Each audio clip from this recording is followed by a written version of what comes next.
Jake, I was thinking about Community Mechanical this morning. Do tell. I don't know if Jake's with it. Oh, there's Jake. Yeah, I was just thinking I'd be dead without them.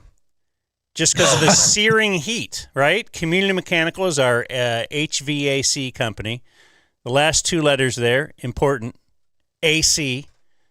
And where would we be without our relationship with Community Mechanical?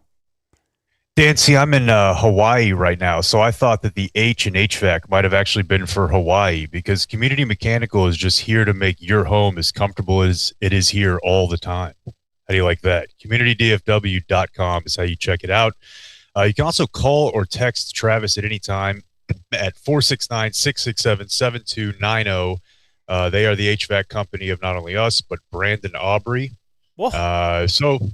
Have them hook you up like they did him, which is usually a pretty similar story. They come out, they check your scene out after someone else told you that you owe them $1 billion and Community says we can do it for much less. So let's get it going at CommunityDFW.com. Sorry. Community Mechanical, Travis and the team real cool. You don't want your house to explode. Don't be a bitch, so pick up the phone. Dan almost died.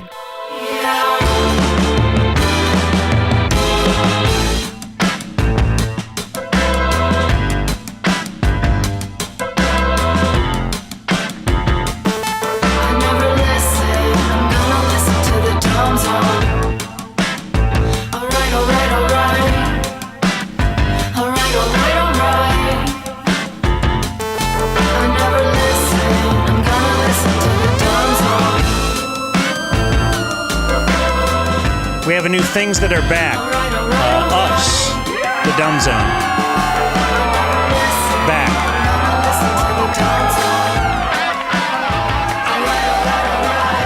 What can be back, but also gone? That is us. As I am here, much of the show is here in Dallas-Fort Worth, which we love. The World Cup is here. We're all feeling the excitement. Today, we are broadcasting live to tape from downtown Dallas. The Fox 4 building. It's the Game Day Men's Health Studio. This is the Dumb Zone. We're back. I'm Dan McDowell. I'm Jake Kipp. I'm Blake Jones. Fuji CK. And here we go. In fact, where I parked right next to you today, it's the giant wall. I guess it used to be the whale wall photo, whale wall something. That I had no idea people cared about. No. IMP. IMP. Painted it many years ago. The 16th. Anyway, so it was a huge controversy at the pre-World Cup because they painted over this wall. I mean, it's giant. It's, 10 stories up, and it's huge. And then there was controversy over it, and so they painted what you would say would be 90% of the wall, 95%. Like there's a little tiny area in the top right corner of this giant building where they just stopped painting. And you could even see, we put the roller and then pulled the roller back. So you can see they stopped, like someone said, hey, stop that. You shouldn't be painting that wall. That's IMP or whatever. Yeah. You know how they have that thing now where you can scrub an image someone sends you to reveal it? It looks like someone was like, I get it, and just gave up. Like they got to the edge of the thing. Yeah, they stopped. And as you were going to say, they repainted it what? Nothing. They stopped. They just stopped. They said, hey, we're against what you're doing. And they said, oh, okay, let's stop doing it. But they painted it blue, and they were going to paint something else over it to indicate, hey, we got the World Cup. Because you didn't know it, because it's not shoved in your face at every corner. So we're going to shove it in your face on this corner. We need the homeless guys to know also that the World Cup is somewhere within their orbit. And anyway, I just noticed that today. They didn't. They never painted. Hey, World Cup. What were they gonna? They were gonna put something World Cup up there, right? Yeah, big soccer ball. World Cup-ish. Well, and we're probably missing something, but this does feel like a perfect microcosm for just everything, right? Like every issue just turns into, well, why don't we just kick the ball on the roof and go? If you don't like it, we don't like it, and we get nothing. It's like, okay. Yeah, we ended up with nothing, but clearly there was a beautiful painting under there before because I could see 5% of it in the top right corner. Yeah, they were swimming Well, around. I knew it was get there because I can just, when I'm near that building, I feel the loss of energy that those whales were providing me. Because when I'm in Dallas, I'm thinking whales. Now we just Anyways. well, it is the home of the whale tail, or at one point it was. You're probably not that far off on that. A lot of tattoos on the lower back for ladies. What would you say 2005 to 2012 or something? They were like, yeah, let's all do it. Yeah, that was an era. And then they were all like, The next era was like, no, let's not do that. That's not going to look good in the long run. What are they now? 45? Yeah, Couple kids. a little wrinkly. Roughly. Great.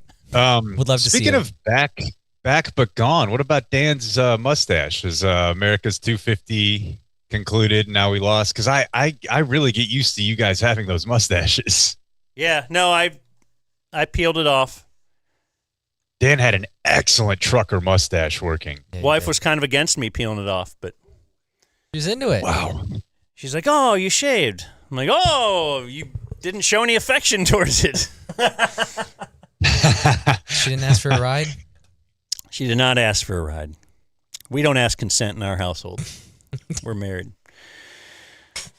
We have a sit-in today. He is named Robert Lacey. He is sitting over there next to intern Henry. What an And honor. He will be providing us with he's got a little presentation during closing remarks. Has a whiteboard Oh, love it. with all the podcasts that he might end up on. This is the referencing the Rich Paul whiteboard. Oh, okay. We'll get to that later. I just know he had to fix Henry's headphones earlier. Henry, who just graduated from journalism school or what have you, can't figure out how to plug in his headphones. Hello, Robert Lazy. Yeah, so before, so Robert was out draining some veins, and he, by the way, you're with, what's your company's name? Plum Quick. Plum Quick. Yep. A plumbing company. Plumbing company. That's here so in much Dallas. better than Plum Long Duration. Your old plumbing company. Yeah, to cut those losers. Yeah. So Plum Quick. He went to the bathroom, and so he's gone. And I said to Henry, He's hey, inspecting it. I said, hey, when we have a guest in here, like, show him what to do. Show him. I just meant, the headphones. Help him out. Where's the volume on that so that you don't blast their ears? Show them how to put the microphone, like get it right in front of your face. Not everybody knows that. Mm-hmm. Not everybody is the radio savant or the broadcast savant that Henry is. You have to understand. Sometimes it's tough for Ted Williams to have to teach people things because he assumes they're going to know everything that he knows. So I said, make sure you do. And then I see Robert sit down and sit there for a while until the show starts. And then I saw Blake get up and go over and show him where the headphones were. And then I guess, Robert, you taught Henry how to plug in his headphones. Yeah, mine was unplugged, so I couldn't really hear anything. Oh, Okay. Henry. Okay. It seemed like we were fumbling around over there, so I kind of had to jump in. Yeah. Do you have anything to It's say good for to yourself let- today, Henry? No, this isn't really a great defense, but it is the first time I fiddled with that thing. So, Okay. yeah. That's what she said. I like the plan we have here of letting new sponsors kind of let Henry be their first impression. Yeah. No, The operation. Yeah. Why don't you come on up? We'll show Yeah. you how we do things. one of our many, we've made so many mistakes. Robert, you're a small business owner. You make a lot of mistakes when you get started. Yeah. Oh, Do you yeah. think you're still making them 3 years later? Wouldn't you think you're an idiot if you were? I mean, That's us. you're always making mistakes. You got to learn from those mistakes and then be better. Okay. Somehow Henry keeps That's just showing up. Keep showing up. Well, somehow he got on your good side. After the generic summer event, like, I think Clayton's like, I don't hate Henry anymore. We're like, whoa. But Yeah, I'm back out on Henry. Oh, but that When's was the next generic summer event? We should do that more often. But that was before you played his weekend wrap-up intros. That got him out of the good graces of Clayton. See, I actually didn't mind those weekend wrap-up intros. To pull the curtain back, that draws a little bit more attention to it and might have people actually going there to listen to it. And I know, but did you hear his last one? Yeah. No. His last one was full corporate Henry, Dialed Okay. it back a little. and I'm out. Okay, so what? Oh, that's man. the thing. He's like the Wailing Wall. The sergeant will We beat end him up with nothing. beat him more though in the future for that. Yeah. If you change. Anyway, you guys want to do like a weekend check? Yeah. We've been gone for over a weekend, but we'll try to keep this. We'll try to keep it pared down, and we'll, give you all the great stories that we have from the last week over the next week or so. The weekend Well, baby check can bird be. Excuse me. I said, well, baby bird it. How are your floors? Ooh, Did nice. you make any progress while I was away? So I could start my weekend check by telling you that July 4th, 10 a.m., we said, hey, why don't you come on over at 10 a.m.? And that guy is so on time, almost like a guy who used to work in TV and understands what it means just to start your show at a certain time. Rick Renner is our sales rep, or our sales guy at Flooring Direct. He's incredible. He came out again with more samples. Here's the thing about Flooring Direct. If you're getting new floors, your wife is probably going to be heavily involved in this process. And if you think it's tough for your wife, if you're like, hey, do you want to get Chinese tonight or should we go Mexican? If you think that is a difficult, painstaking decision that takes way too long for a human to make, try putting like hundreds of floor samples in front of her. This Rick Renner, I think, just gets paid for being patient. Because she's running but back to the imagine car. having to Let's do get that. a different one. Let's get a different one. And then she'll show me like four of them. She'll show me and Rick Renner, four of them. They almost look exactly the same. But she is seeing like, I don't know what she's seeing. I'm just like, I don't know. I love it. I love what you have chosen. But Well, I think what you love is you're not going showroom to showroom. Like that never really hit for me until you just described that process. Like dealing with your wife, but having to drive from place to place to place to place. You've lived it now. yeah, it's fantastic. So Rick's going to come back. I'm sure there's going to be a third look, but we're just about there. We are just about there, folks.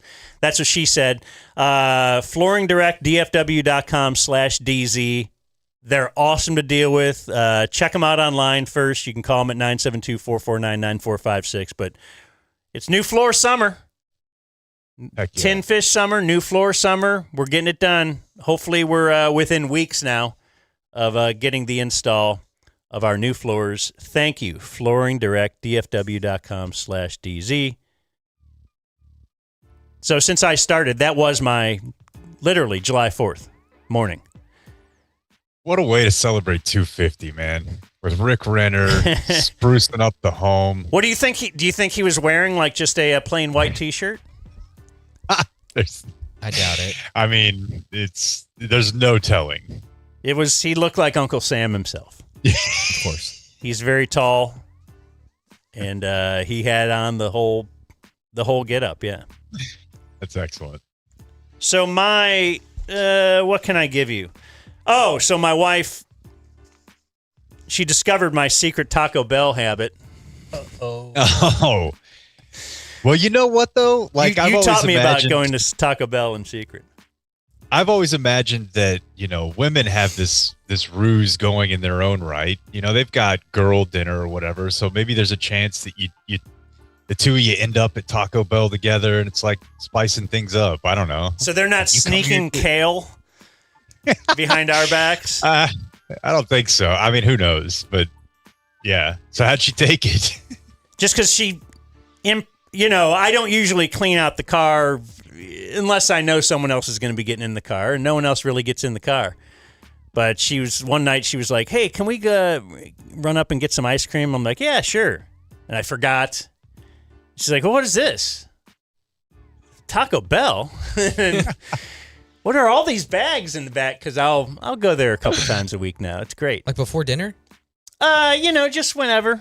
Just like, hey, I went They to the gym famously today. invented fourth meal. Yeah, why Was not a just Taco slide Bell in a slogan. little on the way home? We know we're going to eat at like 6. What about a 3 o'clock Crunchwrap Supreme? Anyway. And let me tell you something else, too. Taco Bell holds up very well in the era of protein. Like, they've been about that. Like, if you're trying to get a cheap protein snack, it's been there. I'll give you a cheap protein snack. Here we go. Fuck yeah, you will. The, God, Missed it's that. good to be back. The latest, because everything, like now they have protein cold foam at your local coffee shop, which is insane to me. Yeah. But the Yeah, last, they're really messing with I can Dan also with that give you one. some of that. yeah. The latest one that was ridiculous to me is now they have protein Cheerios. What are we doing? They have Well- protein cereal. Why not get a name brand in there? And If you think about it, it's free your mind, Blake. For many years, they've had protein powder, and we accepted that they put it in chocolate bars. But why was that the end of it? I mean, they make disgusting chocolate bars. Why not let them make disgusting everything if that's what you want to eat, you know? That's what bothered me, like when I was in high school and I couldn't put on any weight. I'm like, bro, I can only eat so much Cinnamon Toast Crunch bars. Like, at some point, you want some real food. So, you know, do you think expand it. will they ever be able to genetically engineer like a tomato Protein Yes, tomato. 100%. from 100%. I just want brands to stay it'll in be the all lane. veiny. Your Cheerios. make your little cereal. Stay out of the protein game. No, they need the B on the box. Be He's just swole. yoked up, killing his family. Sure. Another wife note. This is why another reason to get Flooring Direct over to your house. FlooringDirectDFW.com/DZ. She really will clean up when Rick Renner's coming over. Oh yeah. It's the old if her mom's gonna visit, or if you're having company or whatever. It's the perfect antidote to. You don't clean stuff up like. Oh, I mean, you mentioned Rick Renner. I wasn't sure if you meant sweeping or putting on like a push-up bra. Add it all, you know. all of it together, all of it together. Clean up. Speaking of, I'll give you some protein. So many people have given me sardines and whatnot, just other canned fish. It was a fantastic, because I vowed on this, however many days off we took in a row, I'm going to eat a different can from each, and I did. So once a day, would eat some canned fish. So thank you to everybody. Remember, that bit's not necessarily over just because lots of other people did it. It's still a creative idea if you wanted to, award some canned fish to your favorite guys here on the radio or wherever we are now. And, okay, a couple more little things. A random text from my mom last Sunday. No context provided at all. Quote, never swim in ocean at Puerto Vallarta, Mexico. Do you guys know of a story? Whoops. No. Okay. I'm interested in what prompted this though. I never followed up. I never asked her. I don't know. I just thought I'm going to leave that there and I'm going to tell the boys and maybe they will have seen a story. But I guess it's her randomly. Like she obviously loves the news. Bro. Old people love the This news. story, What do we got? very metal. Hope this doesn't autoplay, Blake, because I'm like plugged in. We'll try the first sentence here. A man was killed after his last week.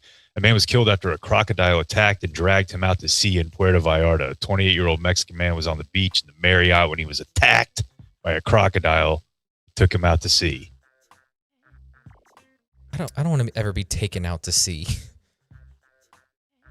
Dude, but you're not thinking crocodile when you're at the resort Marriott in Puerto Vallarta. Like, I mean, I'm not, but maybe you should be. So if you're like 70, whatever, 75, I don't know how old she is, and you your see mom's that just story, like- or you're like, I need to instantly text my son. And she has two sons. Maybe just the one that she thought might end up being in Puerto Vallarta, Right. or if I asked my Does she brother. not know you? But why not like the grandkids? Maybe, but I don't know. I have known you a long time, and just beach ain't. It's just not in there. I'll hang at the beach on you. Yeah, but I don't see it as like a maybe Not a major, like something you should text me now. right. Hey, make sure I give this info to him today. He might be headed down there. 2 more 4th of July related things.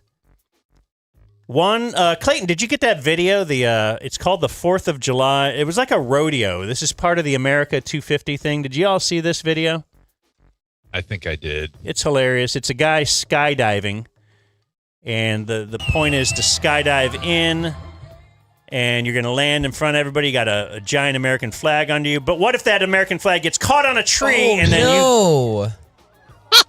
and then you just turn and face plant like you're almost down to the ground now, but you face plant onto a Coors, not the Coors tent, a Coors Light tent. Beer's tent.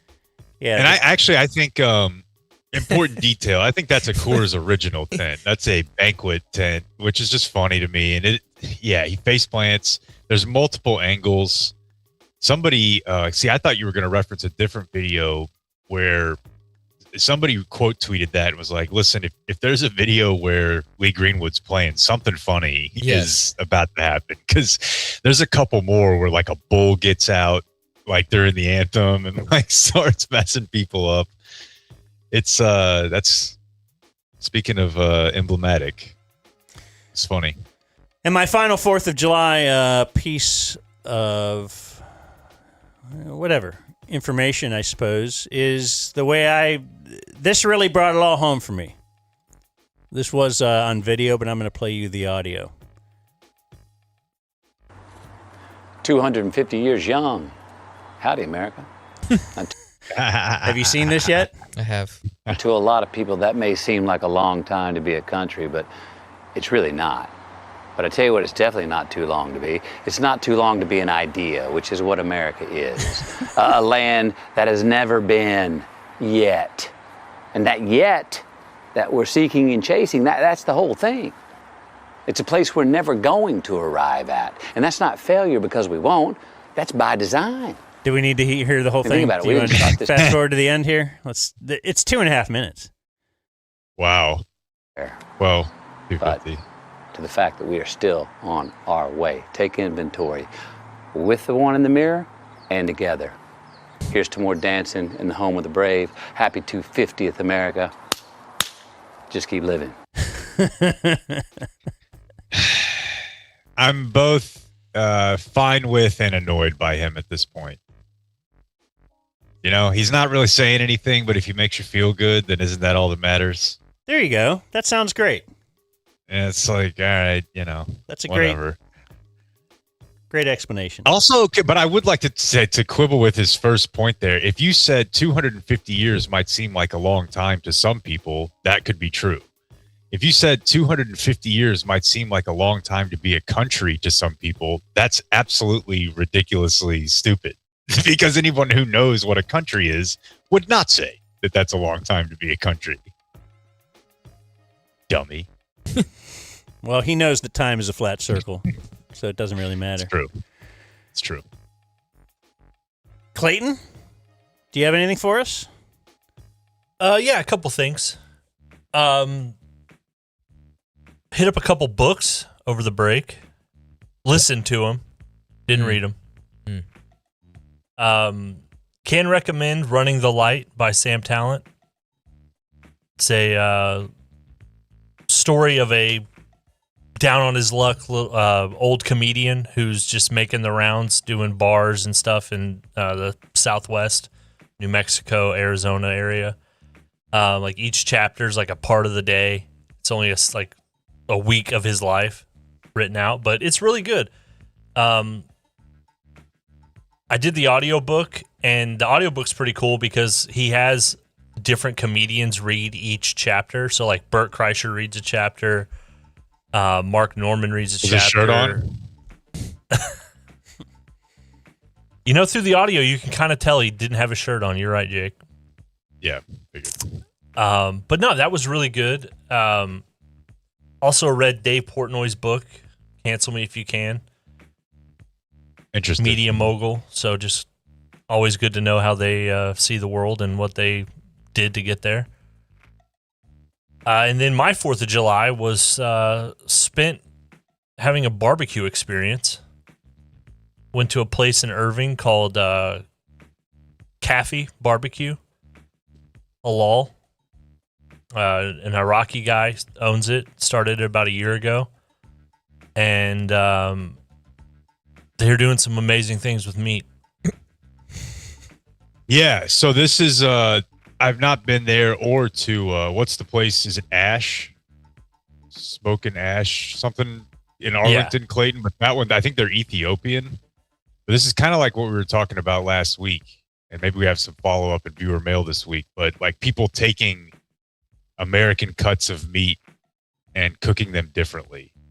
And Clayton sent me this an interview with this guy. It looked like Texas Monthly or some business. It was Business Insider. Business Insider. Yeah, he did like a 20-minute interview. And it's interesting for sure. Like they can't serve sausage, which I think is like a really high margin product for them. Like you've worked at restaurants, Dan, you know, there's like stuff they want you to order and that they can't serve because it's a halal restaurant. So it was, it's What's cool. halal mean? Like, it's acceptable to eat if you're Muslim, I think. Yeah, it's the way they prepare. Like, so they can't eat pork.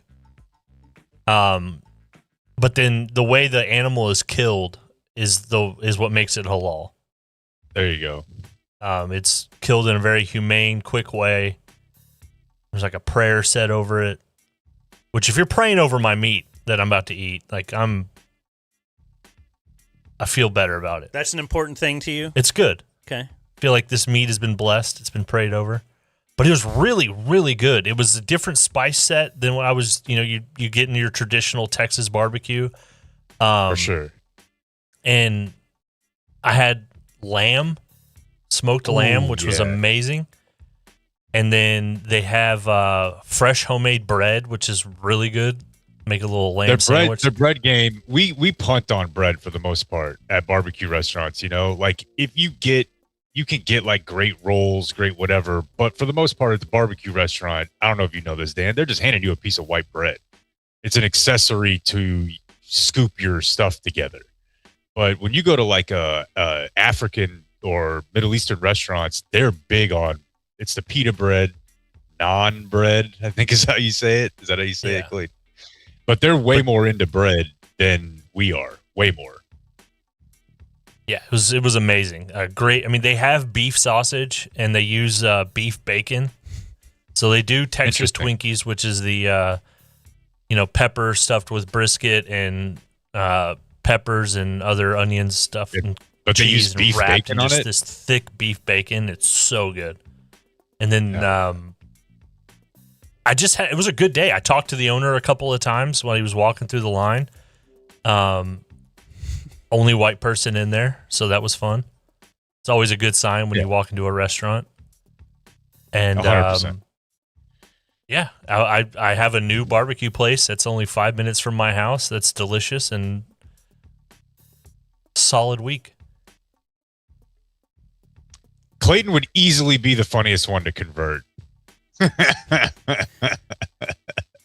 Like if we could get him, and those guys do well. It's like a black guy being conservative, right? Like we always tell KJ, we could get you at CPAC. Most of the books that I've read and stories I've read about, terrorist cells, there's usually like an Australian white who gets involved that can really elevate things to the next level. Are you saying convert into a terrorist or into just a Muslim? Like first he goes Muslim and then like you just climb the ranks. Okay. You think that's the gateway to terrorism? Yeah. All right. I'll do mine. So I went to go see, or I took Brooks to go see a Brewers game. I'm going to get to that at some point later in the week. So we'll tease that. Is that what you say? You went to Milwaukee. Yeah. The good land. We did. Dream City. All stemming because, and I know why they call it that now. How cool is that? All stemming because I brought Brooks home a Brewer shirt from when we went to spring training. You know why they call it Cream City? Yeah. As if that was a big mystery? I never cared to know. I mean, isn't it about the beer? Yeah.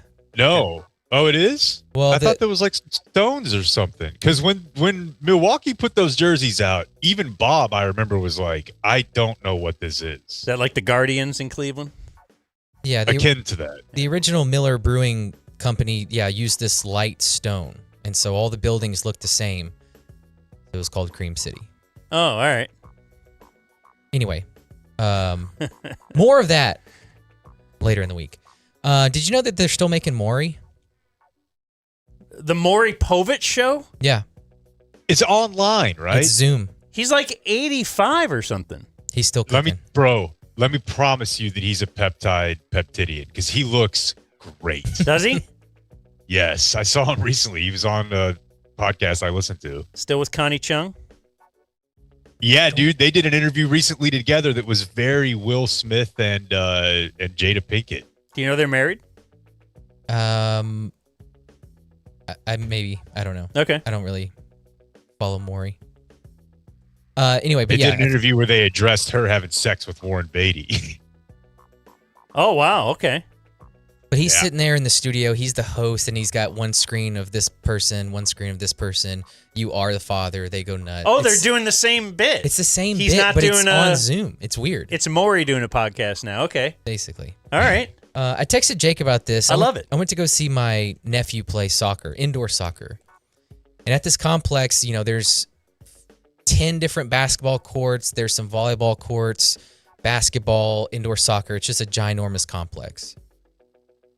I went to go see him play soccer, and then there was a charge at the door, $20 to get in. And so I called my dad. I'm like, I'm not paying to come to this indoor soccer game. He said, no, that's for the basketball tournament next door or on the other side of the arena. Are people paying $20 to go watch their kids play basketball? Because if so, that's insane. And you called your dad like, I'm not doing this. Oh, no, I'm not going to pay $20 to go see my nephew play indoor soccer. I may not watch my own kid play soccer for $20. But that's crazy. Well- This is why people are starting to hate youth sports, right? The thing I was made aware of, and I think Congress is actually like taking this up because it happened to a senator, was that they make you pay to use their media rights. So like you have to pay when you go, and then if you take your phone out, they say you're not allowed to have your phone out. You have to use our images. So they couch it as that's what you're paying for. It would seem to me to be hard to pull that off in a place like where you were, Unreal. where it's just an assorted amount of. See, I thought you were going to the other thing you texted. Yeah, I'm getting to that. And so on one of the courts was I think it was 6 and under basketball. I'm not great at gauging height and how old the kids were. They weren't old. They were definitely early elementary school. And I swear to you, the dad walked up to his kid and put on, Dan, what they call a catapult, which is this thing. It's almost like a vest, but in the middle of it is a tracking device that tells you how fast you're running, your angles, calories, I would assume, steps. Everything is tracked by this thing you wear on your chest. And It's what the NFL players and NBA players wear in practice. the only reason I knew about it was when I was working for TCU and they would wear theirs during the games, football and basketball. But I'm pretty sure this 6-year-old was wearing one. I hope I'm wrong, but I've seen enough of them to where I kind of knew what it was. What else could it be? Like even like maybe a heart rate monitor, like some heart rate monitors are chest instead of wrist, but that Maybe. would be weird. But no, dude, you're right. That's what it was. And someday, your kid will be on a team, and 12 out of the 15 guys have one of those, and you're like, well, I better get him one. He's the only one Or else without he'll a be behind, catapult. yeah. And You then- want him to be Let behind. me tell you guys something. I'm going to predict this right here. We are not that far away from the era of high school and then probably middle school load management, where they've got the They're already catapult doing on that, it. I bet, baseball-wise. You've always Yeah, had. I mean, I guess. Yeah. But they wear the catapult to be like, look, he's wearing down on the left side a little bit. I think Yeah. Billy, the 11-year-old, needs to skip Tuesday nights. I mean, it's insane. It's absolutely insane. What are you going to do with that data? Can I add on to this? Sleep scores for your 10-year-old? Isn't that going to be in on it too? Look, he hasn't been sleeping well recently. His recovery score isn't very high. You could sell me on that actually having utility, but That's the first. That's the first. That's the gateway. You're right. But the dad then walked over to the iPad where he was filming. I mean, it all made perfect sense. The kid again was 6. I had a couple birthday parties to attend. Where are we on the beaten parent T-shirt? Because I saw a guy wearing a shirt that said, "Yes, I'm tired. I have kids." Oh, that's gold, I thought we should do a bet payoff where you have to wear one of those every day for a month and just go take a photo. Because I love it. And listen, I'm on vacation. You're not going to see them anywhere more than vacation. Like, if you've got that shirt, you wear it to the airport. You know, this guy was wearing it to a kid's birthday party. Like, he was flaunting it. You know, and that morning he's like, this will be a good day for it because I'm going to be at this party with all these other parents. Yep. This will kill small talk. Jake, are you up on Ninja Kids? No. Okay. So Ninja Kids, they're a family of these kids that are really good at gymnastics, and how they got their... Kill me. Just wait. Look at these names. Go ahead. Peyton, Brighton, Ashton, Paxton. Yeah. Yep. And so I think the dad is real gym bro too. But I think a couple of them made their break when they starred in a Power Rangers movie, when they did their fighting, karate, whatever. And here's where things went sideways. They thought they were awesome. They weren't just playing the role. They were doing much. They went above and beyond to the point where they were mad that they were not chosen to do the next Power Rangers movie, because you're just getting random kids that have some sort of talent. Anyway, so they spin off, got their start from the Power Rangers movie we did, and they've made a brand called Ninja Kids. So where they started making their own shows on YouTube of all their tricks and whatever. Then now they tell story. Well, fast forward, there is a gymnastics complex in North Richland Hills called Ninja Kids with their branding on it. Okay, I've been there. That's where I was not aware that this was affiliated with a YouTube channel, but I've been to that place. I used to work in the building where it is. What did it used to be? An Albertsons. Okay. Yeah. No, it started, with a guy or parents who thought their kids were really good in this movie and thought, hey, we could do that on our own. Let's call them the Ninja Kids. They have a really corny song and they have a YouTube channel. They're a YouTube family now. They put out all these loads of content, and now they have spaces where these gymnastics complex call it Ninja Kids. It's insane. So the thing is, if you're a parent now, you're either saying, you're looking at your life and how can I make money off this kid? And it would be, do I train him to be a tennis player or a golfer? But it seems like YouTube might be a easy entry, a lot easier way in. Your kid doesn't really have to have any talent to open presents and to act like a kid, right? Right. I don't feel like you guys have the data on the outcomes to say an easier way in at all. Like, you're saying everyone is doing this? This has got to be less likely than making the NBA. Like, I mean, maybe not, because to become a million follower family thing. Yeah, it's not easy. So many people. These people have 25 million followers, but no, the leveraging it into IRL stuff. Dig World is opening maybe this week, Dan, in Grapevine, right there by the mall. You know who owns Dig World, or is at least co-branded? It's Dude Perfect. The dudes? Yeah. It's a theme park where you can, maneuver tractors and stuff. And it's their park. I saw your hero, Cooper Flagg, was on Dude Perfect. Who are you talking to? Jake? Yeah. He's all into the Mavs now. Yeah. What? Yeah. I didn't know who he was talking to either. Cooper Flagg was on Dude Perfect, a 3-point contest versus Garrett, and he lost. Not even Ty. Cooper Flagg lost? Yeah. I mean, if Ty beat him, you could understand. He's the athletic one? He's the athletic dude. He lost versus Garrett. The only reason that bothered me when I saw that headline was because it made me think, I bet that guy thought for a small second there's a world where I could have played in the NBA, and that pissed me off. So while we were at Ninja Kids, I've come a long way with this because I used to be very old school and traditional about this. But I understand now that women have to breastfeed, and sometimes that means breastfeeding in public. My wife will do the cover and whatever, and it is what it is. However, They get them flappy bras now. You just open her up, open her right up. Yeah, I mean they're almost all the way out anyway, right? Yeah. The way some of these women dress. No, she was she was in the middle of the gymnastics part. She was wearing her yoga pants and flaunting whatever. She looked good. And then her crying kid ran up to her and picked him up and fed him right there in the middle of the complex. No cover, nothing. Should you walk over to the side or something? Just kind of like. Well, let me ask you this. That's me. Is there a? Am I the Kind of like kids around and stuff. What if? Yeah. You know how they got Al Capone Brooks was interested in what was going on. Right? I'm sorry. Do we have a no drinks on the floor policy? Right? Like, yeah. they hit I them mean, on the beverage thing. Like this seems super uncleanly. Not supposed to bring your own in. Yeah. I don't know. Can you just sit somewhere? She just fired it out right there, though. Just right there. Unreal.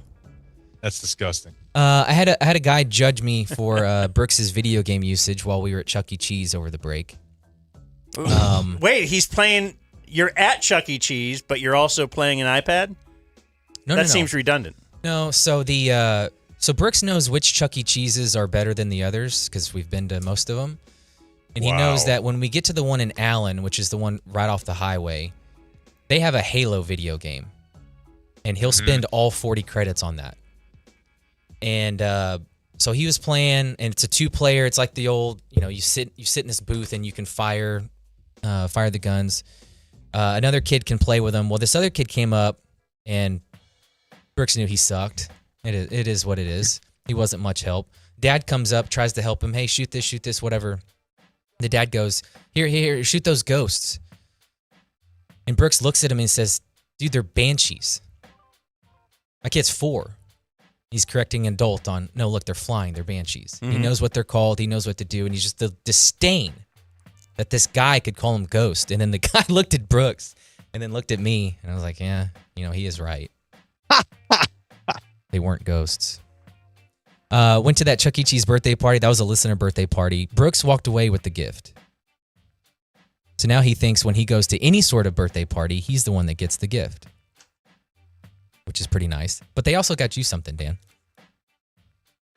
Oh, they got Brooks something special because they knew you were coming? See, I'm betting this is fish, but... Could it be canned fish? It might. On the front, it says to Dan. Okay. The canned fish man. It is a wrapped in... extra wrapping. What do we got? Do you know what's in here? She told me. She, huh? It's better be worth it then. Yeah. It's something canned fish related. ASMR. Or is it a joke? So much paper. Is this just a joke? Oh, it could be. Is this a hilarious joke? You just made me open it on the air and... Oh, man, I didn't check. They seem so trustworthy. Oh, it's the bag? Oh, the bag itself. Oh, the bag itself bag is a itself sardine. Yeah, she did say it was a canned fish organizer. Okay, yeah. Oh, okay, yeah. It's full of... I'm looking through all the paper. A bag for your canned fish. Yeah, yes, it's it got says pictures of sardine cans. And so now, yes, I can carry my canned fish to work. All right. Little lunchbox. Safely. Sort of. I love that Brooks is learning about the difference in like geography and socioeconomic status via Chuck E. Cheese. Thank you, lady. Yeah. He's like, oh, like he knows if we head north that they've got better games. Like he's but he also knows if figuring it out. He knows if you head south, that Chuck E. Cheese dances better. Don't know why. Hey, let me tell you something. Speaking of Blake's weekend, if you were to slip and fall on breast milk at Ninja Kids and injure yourself, you would need a personal injury attorney. You would need to call the Frankels at 214 or 817-333-3333. We put out some Frankel-related content last week featuring our legal analyst, Dan McDowell. Yes, I apologize for my audio. Their audio is perfect, though. It's great. And they've got a great story, man. They used to work for like the big insurance company that would, represent the trucking company or something. And he was like, I just couldn't. It was difficult for him to go to sleep at night, knowing that he's fighting like to keep you from So they wanted to fight for the little guy, and so that's what they do right now. They're awesome, and it's a really good hour if you want to go listen to last week's Business Wednesday. So thank good you, folk. Frankel and 214-817, then 333-3333. So where I am right now, Dan, is a place called Baby Beach, and I think if you just Google Maps, I didn't know he went to the Epstein. Right? No, it's not quite that. It's in Kauai. How do you guys feel about people? Kauai. I've been to Kauai. That is it's probably the greatest place I've ever been. I haven't been to a ton of places though. Well, I think very grateful and cockily, I will say I have been a lot of places, and this is still probably among the best, right? I mean, it's magical. It looks like a movie set. Perfect weather. In fact, I think they do a lot of movies out there, right? Yeah. There's a lot of Jurassic Park filming here. As you guys know, I swore off the helicopter. I made a pledge to the two of you and to my family. Hey, it'd be calling me because right when you land, especially in Kauai, when you land, there's a thing that's like, do you want to see the Jurassic Park that you grew up seeing? Like, you can see it right here for $4.99. No, remember Troy Wolf? I know. Yeah, but what are the chances it would happen again? Well, they're higher. And he's than fine. You He lives. Yeah, he's doing great. The nail in the proverbial coffin was Jen Aubrey. And I think I heard like third hand that she said helicopters are not all that safe, at least relative to like small planes. Yeah. And she seems to know about air. Yeah.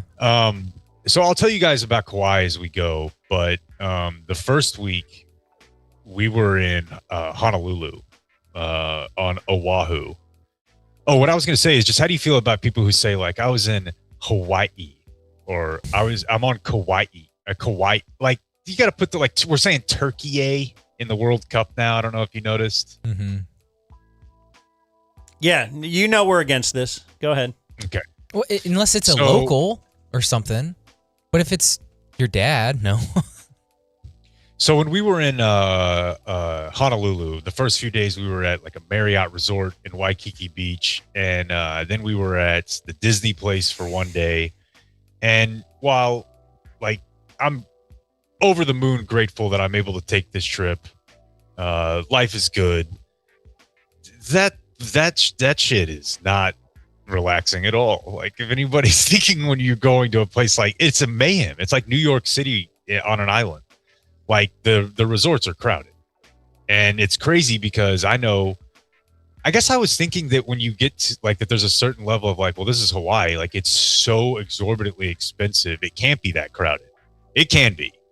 There's a lot of people who, you would not, I don't know how to put it. Cause like, it's not a race thing, but like there's a certain type of person that I feel like as a white trash that I identify with that I did not expect to see the Great Wolf Lodge crowd in like Hawaii. And that's what it's like. And it's mayhem. There's people getting hammered. There's like, it's whale tails. You mean just the bigger island, not Kauai, or all of it? Not Kauai. No, we Kauai, this is like, we'll get to this as we go. This is magical. Are you talking Destin? Yes. Yeah. Yeah. I haven't really been there, but that's what it is. The Redneck Riviera.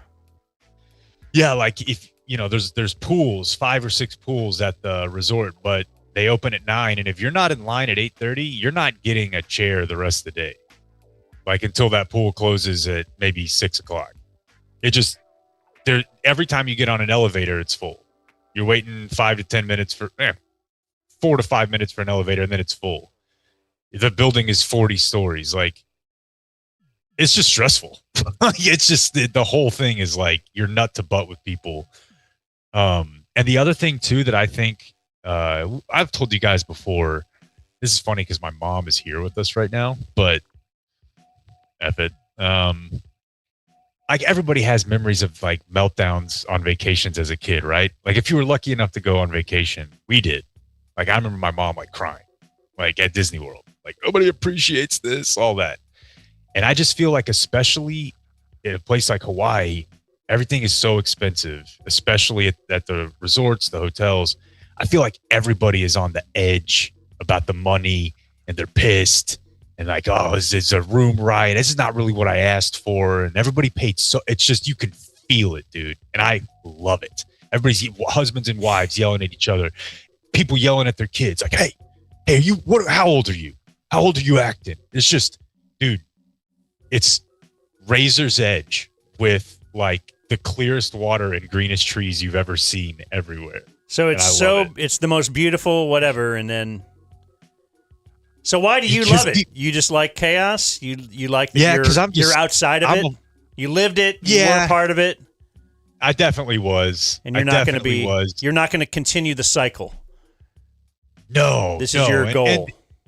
And I look, my son is trying to find flaws in that on this trip with like my mom got here and was within a day she was like, what's he doing? Because he's just punching people in the face.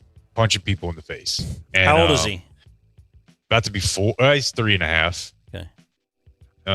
But we need to get him a bully. Bully? But that he needs one, dude. Yeah, he needs like a 5-year-old kid or something. Which I thought used to be your daughter, but maybe she's getting like physically outnumbered now. Yeah. Because growing up, I remember she wanted to put him out in the middle of the street when he was in a carrier. They fight nonstop.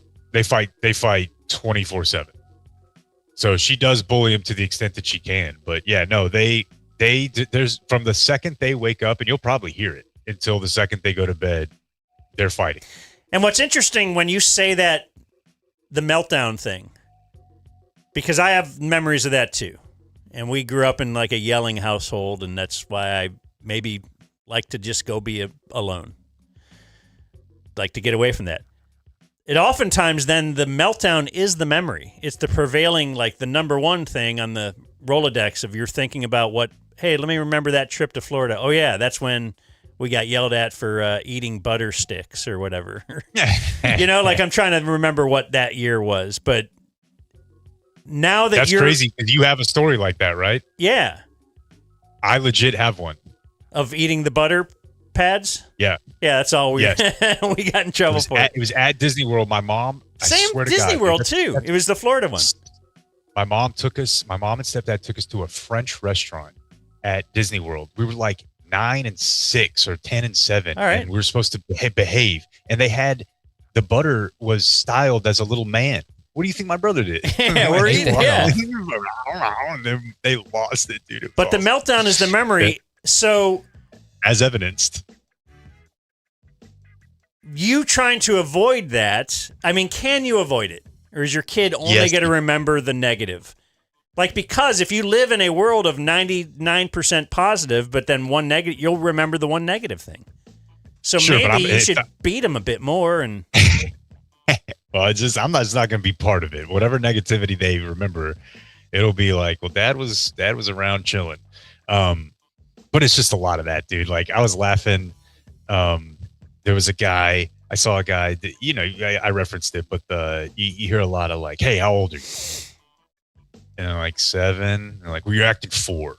You're acting 4. And I look down and this guy's got Crocs with little Tabasco like gibbet things in it. And I'm like, come on, bud. Like, you're not commanding. So he's like, using the authority. Yeah. On his 9th beer. you're acting like a 4-year-old with a 7-year-old. That's an interesting Yeah. fact. That might actually work. It does, especially if they have a 4-year-old sibling. You can be like, "Do you want to look, You want look to be like at him? this idiot? Yeah. You know, we're all making fun of him." I saw something that I will present here because Clayton is here. At the hotel pool, you know, you're gonna also go wait half an hour for a $15 bucket of fries or thing of fries and a $25 burger. So I'm up there waiting in line, which is something I just do now. I kind of look for lines. You're like the line pickup guy? games. Yeah, I'm just walking around like, what are y'all boys doing? What are you waiting on? Can I wait? So I'm waiting for food. Got the AirPod in, and there's a lady in front of me, dude. And we've talked about, like, if you're at sporting events and maybe you do the nightly newscast and you're texting your lady friends a 72-point font, or you're just a fan or maybe you're at a graduation and there's a lot of Mexican people there and you want to let people know. You got to be careful with what's on your phone in public. But this lady was not texting. She was on some level of social media app that had a reel feature because a video popped up and she stopped this video on this. And I think that's important to note that it did just show up. She didn't seek this out. This is a Latino woman about my age. And the video she was watching was a giant horse fucking another horse. Come on. I swear to God, dude. Where in line, you're And- saying? Why am I being The brought horse into was the in his- story? Go ahead, Clayton. The horse was in a stable. She was in line. Yeah. Like waiting for, Mai Tais. Kids everywhere. And the volume was on. Oh my god. It sounded like you think it did. And she scrubbed it back and like watched it a few times. I didn't have my phone on me, or otherwise I swear to God I would prove this to you. But I'm thinking like it's got to be like a agriculture thing, right? Mm-hmm. Like she's like Rugnet Odor's friend. Like they're just, and if you're into horses, is that something that if it shows up on your feed, like if I see like a cool comedy sketch or like a cool pass down the middle, if you're into horses and one just absolute dude, because they don't make love, dude. Like it looks like a rape. It is it's an aggressive thrust. And if you're into horses, you just like, oh, interesting. This is just like a basketball highlight. You would have to think, though, that she's not into it as much. Like if she was rewinding it over and over, she's like, oh, I haven't seen this before. Yeah, like what's the? It's like the Luka slow motion highlight. The falling down, tips it to Kyrie. That one. Oh yeah, Derek Jones Jr. was it dunk? Mm-hmm. So she's like, I got to see it again. really weird, really really weird. But so again, I don't know if that's just like if you're into, are you into horses? I don't know. I've seen it in real life, and it's not something I've ever wanted to look at again. Yeah, it's pretty. I don't understand. So did you get this chick's number or what? No, I did not. Yeah, I have plenty more from the week, but I'll wrap up by telling you I did see a couple chickens have sex this morning. You will hear those periodically throughout the next 4 days. Not necessarily having sex, but there are chickens everywhere here. It's a bit of an interesting story. They don't have them on the other islands, but that is something that will be annoying throughout the week, I fear. Yeah, I was in Kauai for my honeymoon. And that's my big memory is, well, one, not being allowed on a horse because I was too fat. And then the other one was all the chickens. And it has something to do with, like, there was a hurricane that released all the chickens, and then they just breed, and you can't get rid of the chickens, right? Like they're like squirrels. Correct. And in Texas, that's how prevalent the like you walk outside, you're going to see a chicken. You will everywhere. see a chicken. And they don't. I think I was led to believe that they start doing their thing when the sun comes up. That is not true. They start much earlier than that. 3:30, 3:45. They're doing their thing. The rooster thing? Yeah. And apparently the issue is that there are no mongoose here. I don't know what the plural of that is, Fungi? but apparently the other islands at one point brought on mongi to kill rats, and this place never tried it, so they don't have them here. They don't kill the chickens. There you go. So there's my weekend check. All right. There's our weekend check. We now bring you sports, and it'll be brought to us by Trident Access Services. That's my garage door company. It's our garage door company. King Trident. of the sea. What's that? He's the king of the sea. Is that why they're called Trident? Yeah, man. He's a Navy guy. He's got a big Poseidon tattoo on his leg. He's Navy, man. Okay. Well, they're fantastic, man. They'll come out, give you like kind of a tune-up, just, check everything over. If your garage door sounds like noisy, give them a call. My garage door, you could literally sleep right above the garage, which I do sometimes, and the garage door won't wake you up. It's so silent now. It's txtrident.com. It's 817-512-1212. You got to say that you heard about them on the Dumb Zone. They give you a 10% discount across the board. Get those springs checked, the track, the weather stripping, if your door is sticking. Or now if you need a gate. That's Maybe the thing. you're a gate guy. I think Julie Dobbs has a gate. I simply have a garage door. I try to stay grounded. But if you're one day, if you ascend to gate money, they've got you covered with custom electric, motorized gates, whatever you need at txtrident.com. Like Dan said, mention the Dumb Zone. You'll get that 10% discount. 817-512-1212, txtrident.com. Gate mogging. Oh, yeah, I like that. Before World Cup, before we get into any World Cup stuff, I want to do Old Man is very upset right now, and I need to bring in my really good friend. If I'm to refer to myself as Old Man in this conversation, I need Run the Ball guy or maybe even Establish the Run guy. Did you see any baseball story that got you going crazy today? Or no? Today in particular. How about you, Jake? See any baseball story? It was about a game yesterday. I can't say that I have. Eury Perez. You familiar with Eury Perez, fantasy guy? Somewhat. He is a Marlins pitcher.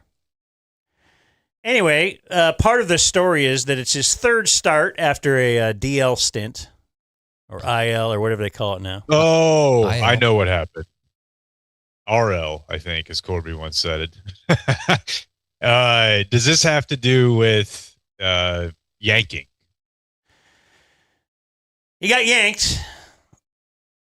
He went 7 innings, 92 pitches, and they're like, well, we kind of planned for 90 is going to be his limit, and so we're going to yank him right now.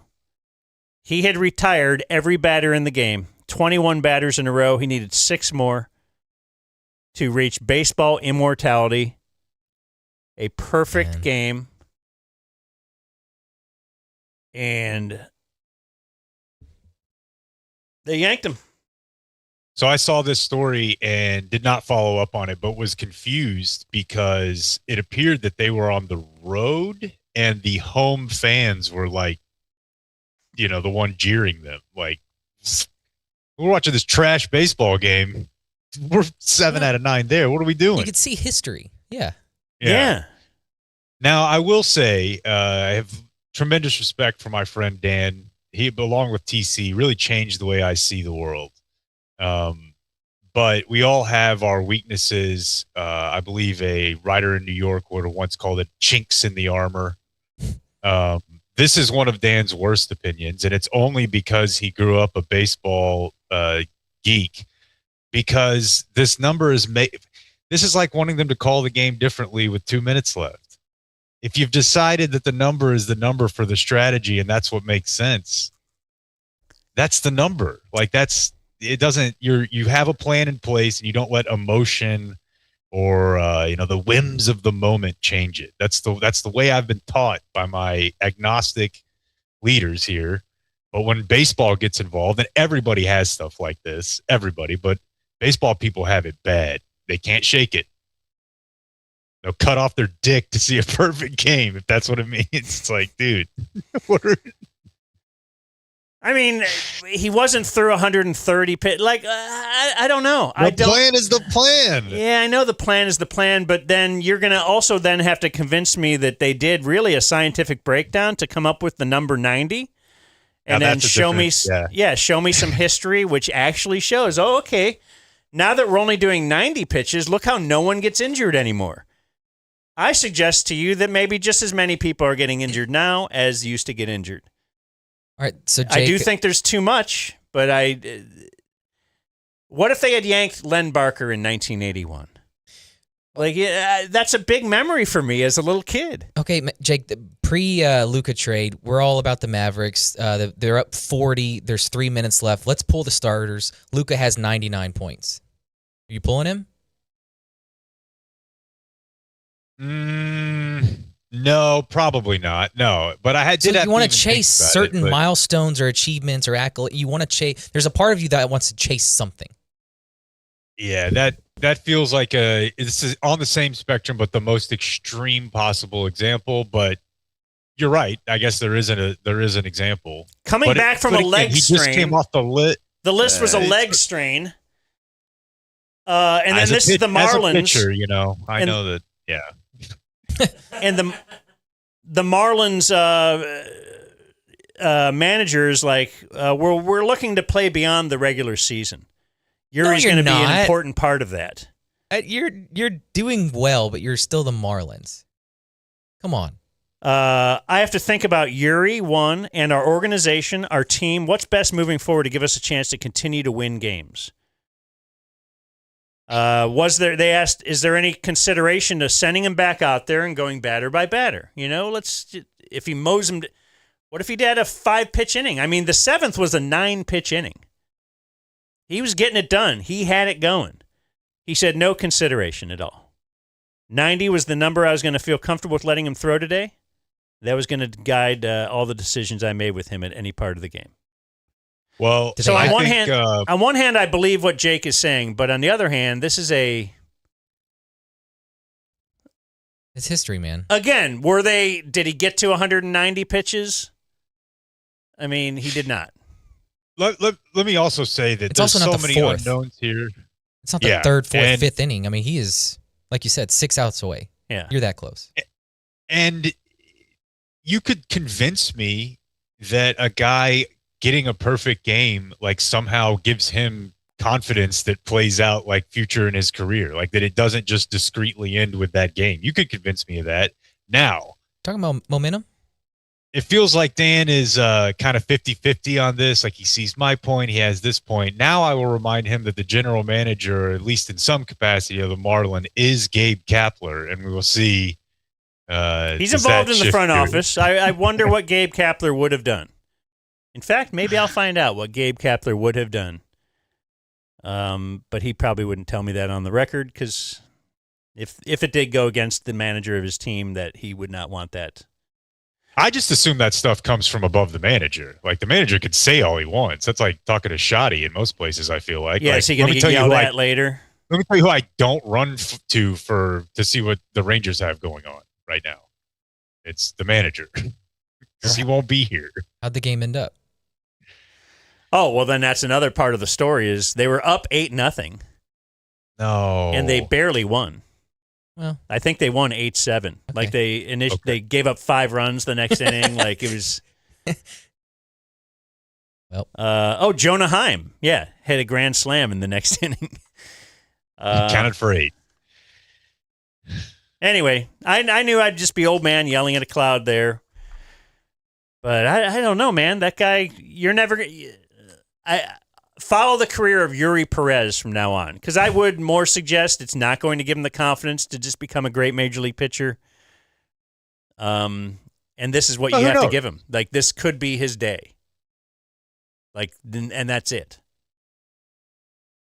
But well, speaking of old man, reactions. I live much like for a big part of vacation is seeing people fight on vacation. I love so soccer and the World Cup feels like college football to me. Not that I don't have a rooting interest. I would like to see America win, but it just has always had a lot of like legal bullshit in it. It seems like that I'm not that interested in.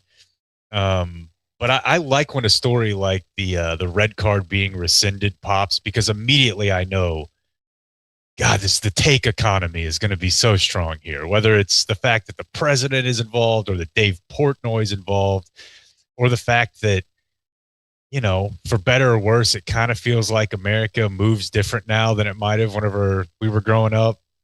And now it feels a little more dictatory and a little more like bribey.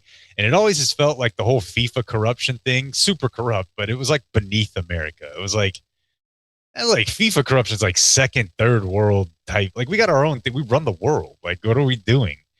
But getting involved in like greasy soccer politics, I gotta say, this feels good. We've always run the world, but at least tried to. Yeah, it's kind of like the rich guy who's like, look, we're not that wealthy. We're more middle class. We're like, you try to be humble about it. Bullshitting forever. But this is like your rich neighbor now going, goddamn right, I'm rich. Yeah. I'm the richest guy here. And I'm going to tell you what to do. Yeah. And it feels slimy, but who cares? That's my general thought on it. At the same time, I am a guy who doesn't think they should call the game differently in the last 2 minutes. I like sports to be as agnostic as possible and as by the rules as possible. So rescinding a suspension that is unprecedented essentially feels very weird to me. Didn't they do it, though, with someone else in the World Cup currently? I thought it was like 60 years ago or something. Oh, no? I thought it was somebody like this year to let Messi play or something. Again, I'm not aware of that. What's Portnoy's involvement here? Well, I know Trump supposedly was in on a phone call with the guy who gave him the soccer peace prize or something. The thing is, yeah. The thing is that The Rock knew that Osama bin Laden was dead before most of the American government knew. And these guys are around these people enough to where they've got people who are going to feed them info. And there's somebody on staff at the White House, probably a bunch of people that through back channels communicate these things. So he had no involvement, but a few hours before it happened, Portnoy was tweeting like, hey, this is going to get overturned. And I saw it and was like, this is insane. There's no way. And then you start seeing the tweets and it's like, oh, it's from The Athletic. So, yeah, I mean, obviously anybody with a slightest bit of soccer knowledge, or you could just defer to somebody with a lot of soccer knowledge, knows that the foul was a very questionable, like 90-10 call. But just questionable 90 that they wouldn't have called that anyway. Yeah, it's not a foul. Yeah. And then they used like slow-mo to indicate that it was a foul, and apparently they're not even supposed to use slow-mo. And that's what they based the rescinding on. But so if you wanted to be but hold on. They didn't rescind it. They postponed the suspension. Suspended the suspension. Yeah, like it suspended the suspension for a year, which takes a lot of teeth away, I would think. Yeah. So they're saying, you should be suspended, probably, but we're going to think about it for like 12 months. Really and by weird. then you'll forget. And it occurs to me too, though, that there has you share this sentiment, right? Like as a soccer outsider of a half generation above, like doesn't soccer have like a boxing like feel to you? Where that's probably racist, honestly. But what do you mean, dirty? Like, yeah, in like the just top of the sport. Yeah, I've always heard that FIFA is like the most corrupt organization on earth, and that the way that soccer clubs a lot of times work ruthlessly financially, that there's just a lot of corruption. That doesn't exist to the same degree in American sports. But what's weird is that like everyone thinks that, and it's still the most popular game in the world. Well, yeah, but that's what you get when you're the first one. Yeah, but I guess I sometimes these days have a concern that all of the gambling that we've introduced to American sports is going to change it, and that when I get older, it won't be the same. But like the same people who think that every match is fixed in their country are the ones who are showing up going insane. Like they're the diehards, you know? And that's one thing I like about soccer is it reminds me like everyone can go into every one of these matches being like, I think this is rigged against us. And it's still like the most enjoyable, sporting experience you can have. And man, I had a blast yesterday. I mean, if you have more on the red card, we can keep going. But I don't know, dude. I do on the Belgium coach. Yeah. So the Belgium, they're going to play Belgium tonight. Little broke bitch. Yeah. And so the Belgium coach does not speak English. Who knows what he's speaking here? But there is a translator over it. And I thought what he said was worth listening to. I didn't realize that at FIFA headquarters, July 5th was the equivalent of April 1st in Europe. So first of all, we discover... He's a dork. Well, I'm saying, first of all, I've discovered April Fool's Day is a thing. And okay. Like, really? I'm with Dan. You're saying in France, they're like, got you. It was not a... You get to keep your head. I was not wearing a condom. No idea. Yeah, April Fool's Day. Belgium. They're like waking up again. What a funny... I can't believe this. They've invaded... Oh, they didn't invade. That's silly. Okay, so that's number one. I didn't realize that at FIFA headquarters, July 5th was the equivalent of April 1st in Europe. The Belgian Football Association isn't defending itself, nor is it defending the national team. It's defending football in general. Dude, this is bigger than the show. Oh my God. All right. This is bigger than just... President Whitmore this from is the Independence Day. He's out on the flight deck. This is about just the integrity of the beautiful game itself. Yeah. I mean, I love this, dude, because perhaps this is just like exposing a ruse that participating in like, hey, I'm not I just love it because you get to feel xenophobic. You get to be like, oh, yeah, you are against the whole world. That's just us. Except bitch. when you look at the players on your team are like, hey, that guy doesn't even live here.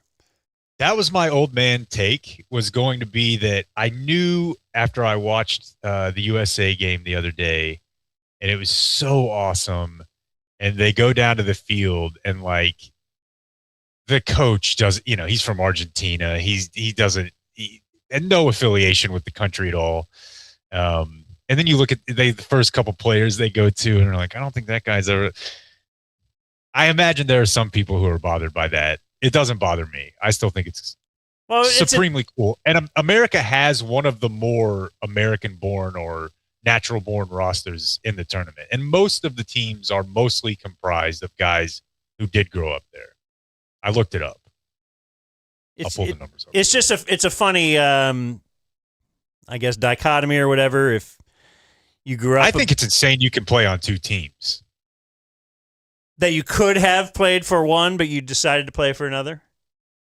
No, there are guys, like, for example, Bosnia and Herzegovina, whatever, they've got 11 guys who played on other teams. Now, part of that might be that wasn't a country. During the World Cup, they played on two different teams? Not on this World Cup, but in the past, they have played for another national team. Like last World Cup, I played for England. This World Cup, I'm paying for, okay. Dude, there was a guy out there the other day for one of these teams that they were like, he was playing for another country 2 months ago. That to me is like insane. I mean, if you wanted to be honest about it, I would let this run through a 23andMe and the whole thing just be like, hey, go with God. Whatever the results of the DNA test says, that's who you're playing for. Wouldn't it be great if you got a red card tonight? Because he's making it bigger. Oh, this is about the respect of the game. And then he's just out there just demolishing people. I got to be honest with you. I don't know if this is a take anybody else has watching, but I just feel like in general, obviously athletes are bigger, faster, stronger now than they've ever been, right? And we see this in our sports. We see in the NBA that you're like, how the fuck is there a guy who's 7 foot tall who does that? That doesn't make sense. How is it possible that the safety can have this? We see it in our sports, and I always point out the field's not getting bigger, right? So it's essentially a cage. The dimensions on the field are changing, but the ball and the dimensions aren't getting bigger. The same thing is happening in the people. The people are getting bigger, but right. And in soccer, the same thing is happening. So you don't notice it. I don't notice it as much because the field is so big. But, bro, I notice it when they're on ball now. It's an extremely physical game. You know, they've got dudes out there that are NFL linebacker size. Have you seen the Norwegian player that everybody's hyped on, Dan? I almost sent you an article I read about him. No. Holland, I think is how you say his last name. I've enjoyed his content. Dude. He had a blast in Texas. Erling Haaland. I'll read you just a little bit from this New Yorker article, Dan. First of all, you need to know what this guy looks like. He looks like a Viking. He looks like the coach from Iceland on Mighty Ducks. He's got long blonde hair and a ponytail. He's 6'5", 215. He runs like a bull. He scored both their goals yesterday. They do this bit where he beats on a drum and the whole crowd like does like a Viking row thing. All right. Dude, he's nuts. Like let's see. He consumes 6,000 calories a day, mostly beef heart. He drinks raw milk. Does he look like Dan Campbell? You're making me think of Dan Campbell. Okay, go ahead. Yeah, but he's 26, you know? Uh-huh. He owns a tax-sheltered investment company named Pillage, playing on the Viking thing. I guess that's not a anchor word. Yeah, sure, but he's kind of using it that way. They didn't put the other anchor word in there. Go ahead. He bought an edition of a 13th century Old Norse saga, a book, for $130,000 and donated it to his local library because, quote, I've never been much of a reader. He scored, let's see. He once posted a photo of himself on a plane, staring ahead intensely with the caption, just raw dogged a 7-hour flight, no phone, no sleep, no water, no food, only map.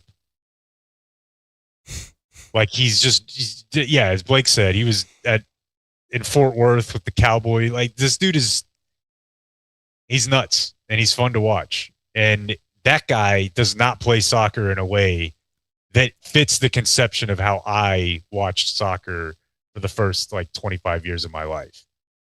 There's still certainly some theatrics to it that I could do without. But, you know, I thought the 2 games yesterday, just there's a musicality to it when it's done at the level those guys are doing it at that I freaking love. I love it. Landon Donovan is terrible on the call. I don't know how much of him you've heard, but that he's not good. I was thinking Tony Romo whenever I was listening to that yesterday. Very low energy. Very low energy. I learned that soccer announcers, at least in England, say fluffed it. Fluffed it? For like a mistake. Okay. I didn't grab any audio, but I heard it a couple times. That's an interesting one. Oh, he fluffed it. I'm going to start using that over here. Yeah, it was a good time watching it. Do you guys think that the World Cup is the moment in time when the most different gods are being prayed to at the same place and the same time? A good gummy thought. Yeah. It's like everybody in there is talking to somebody, but rarely are they all in the same place, you know? And boy, the fans are awesome. I can tell you a place where woke doesn't exist. That's another area where it's college football is just T&A galore in the crowd. You know, those guys don't give a shit. The fans are just hilarious, like as Jim Knox showed us. Oh, yeah. What is this? This is the Australia yeah. contingent. I got this off of Fox 4. Yeah. I guess they went to Walmart in Arlington, you know, because that's what Arlington has. They have a beautiful Walmart. And they were getting kicked out of Walmart. Okay. That's important to know. So police are wrangling them up, but they're very having a fun time about it. They're like, all right, we'll get kicked out. They're all going to walk out and they're going to chant on the way out.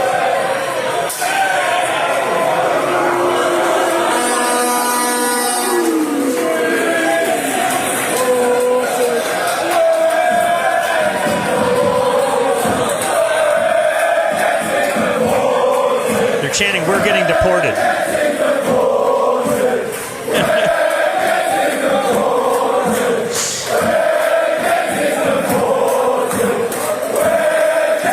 It's awesome. We're gonna have fun with it. Yeah, you got to have fun with it. What were you saying? What's the Mexico-England story that you wanted to get to? I was trying to see if there's any truth behind this, but England played Mexico last night in Mexico. It was incredible, dude. That might have been the best, for what it's worth, soccer game I've ever watched. I can't. I don't know if there's any validity to this, but I'm gonna just choose to believe it's real.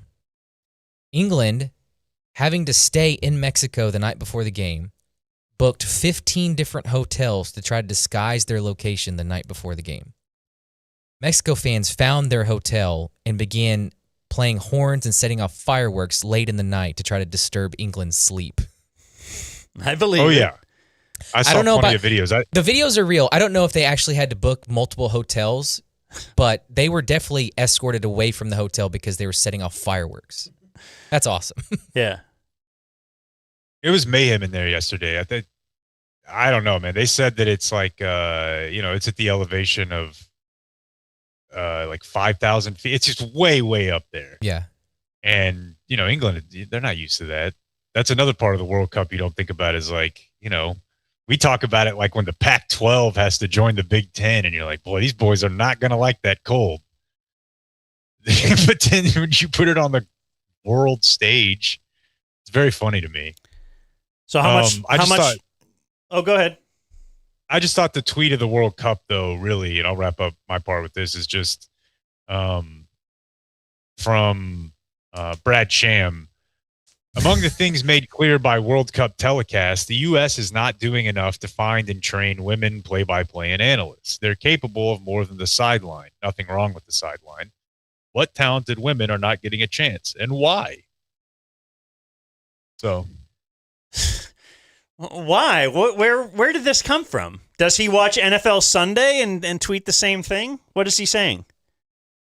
Well, because I would guess Fox, there's talented women that watch football. On Fox US's English and World Cup coverage, we currently have 2 announcers out of 18. So I'm not totally sure where he got that idea. There are 6 female reporters, match reporters, but more interestingly, this is similar to what people used to say to me, whenever you'd start arguing about like affirmative action or something, right? Like, I'm not saying I'm going to give up my job here, but I acknowledge that there are demographic advantages that I have, right?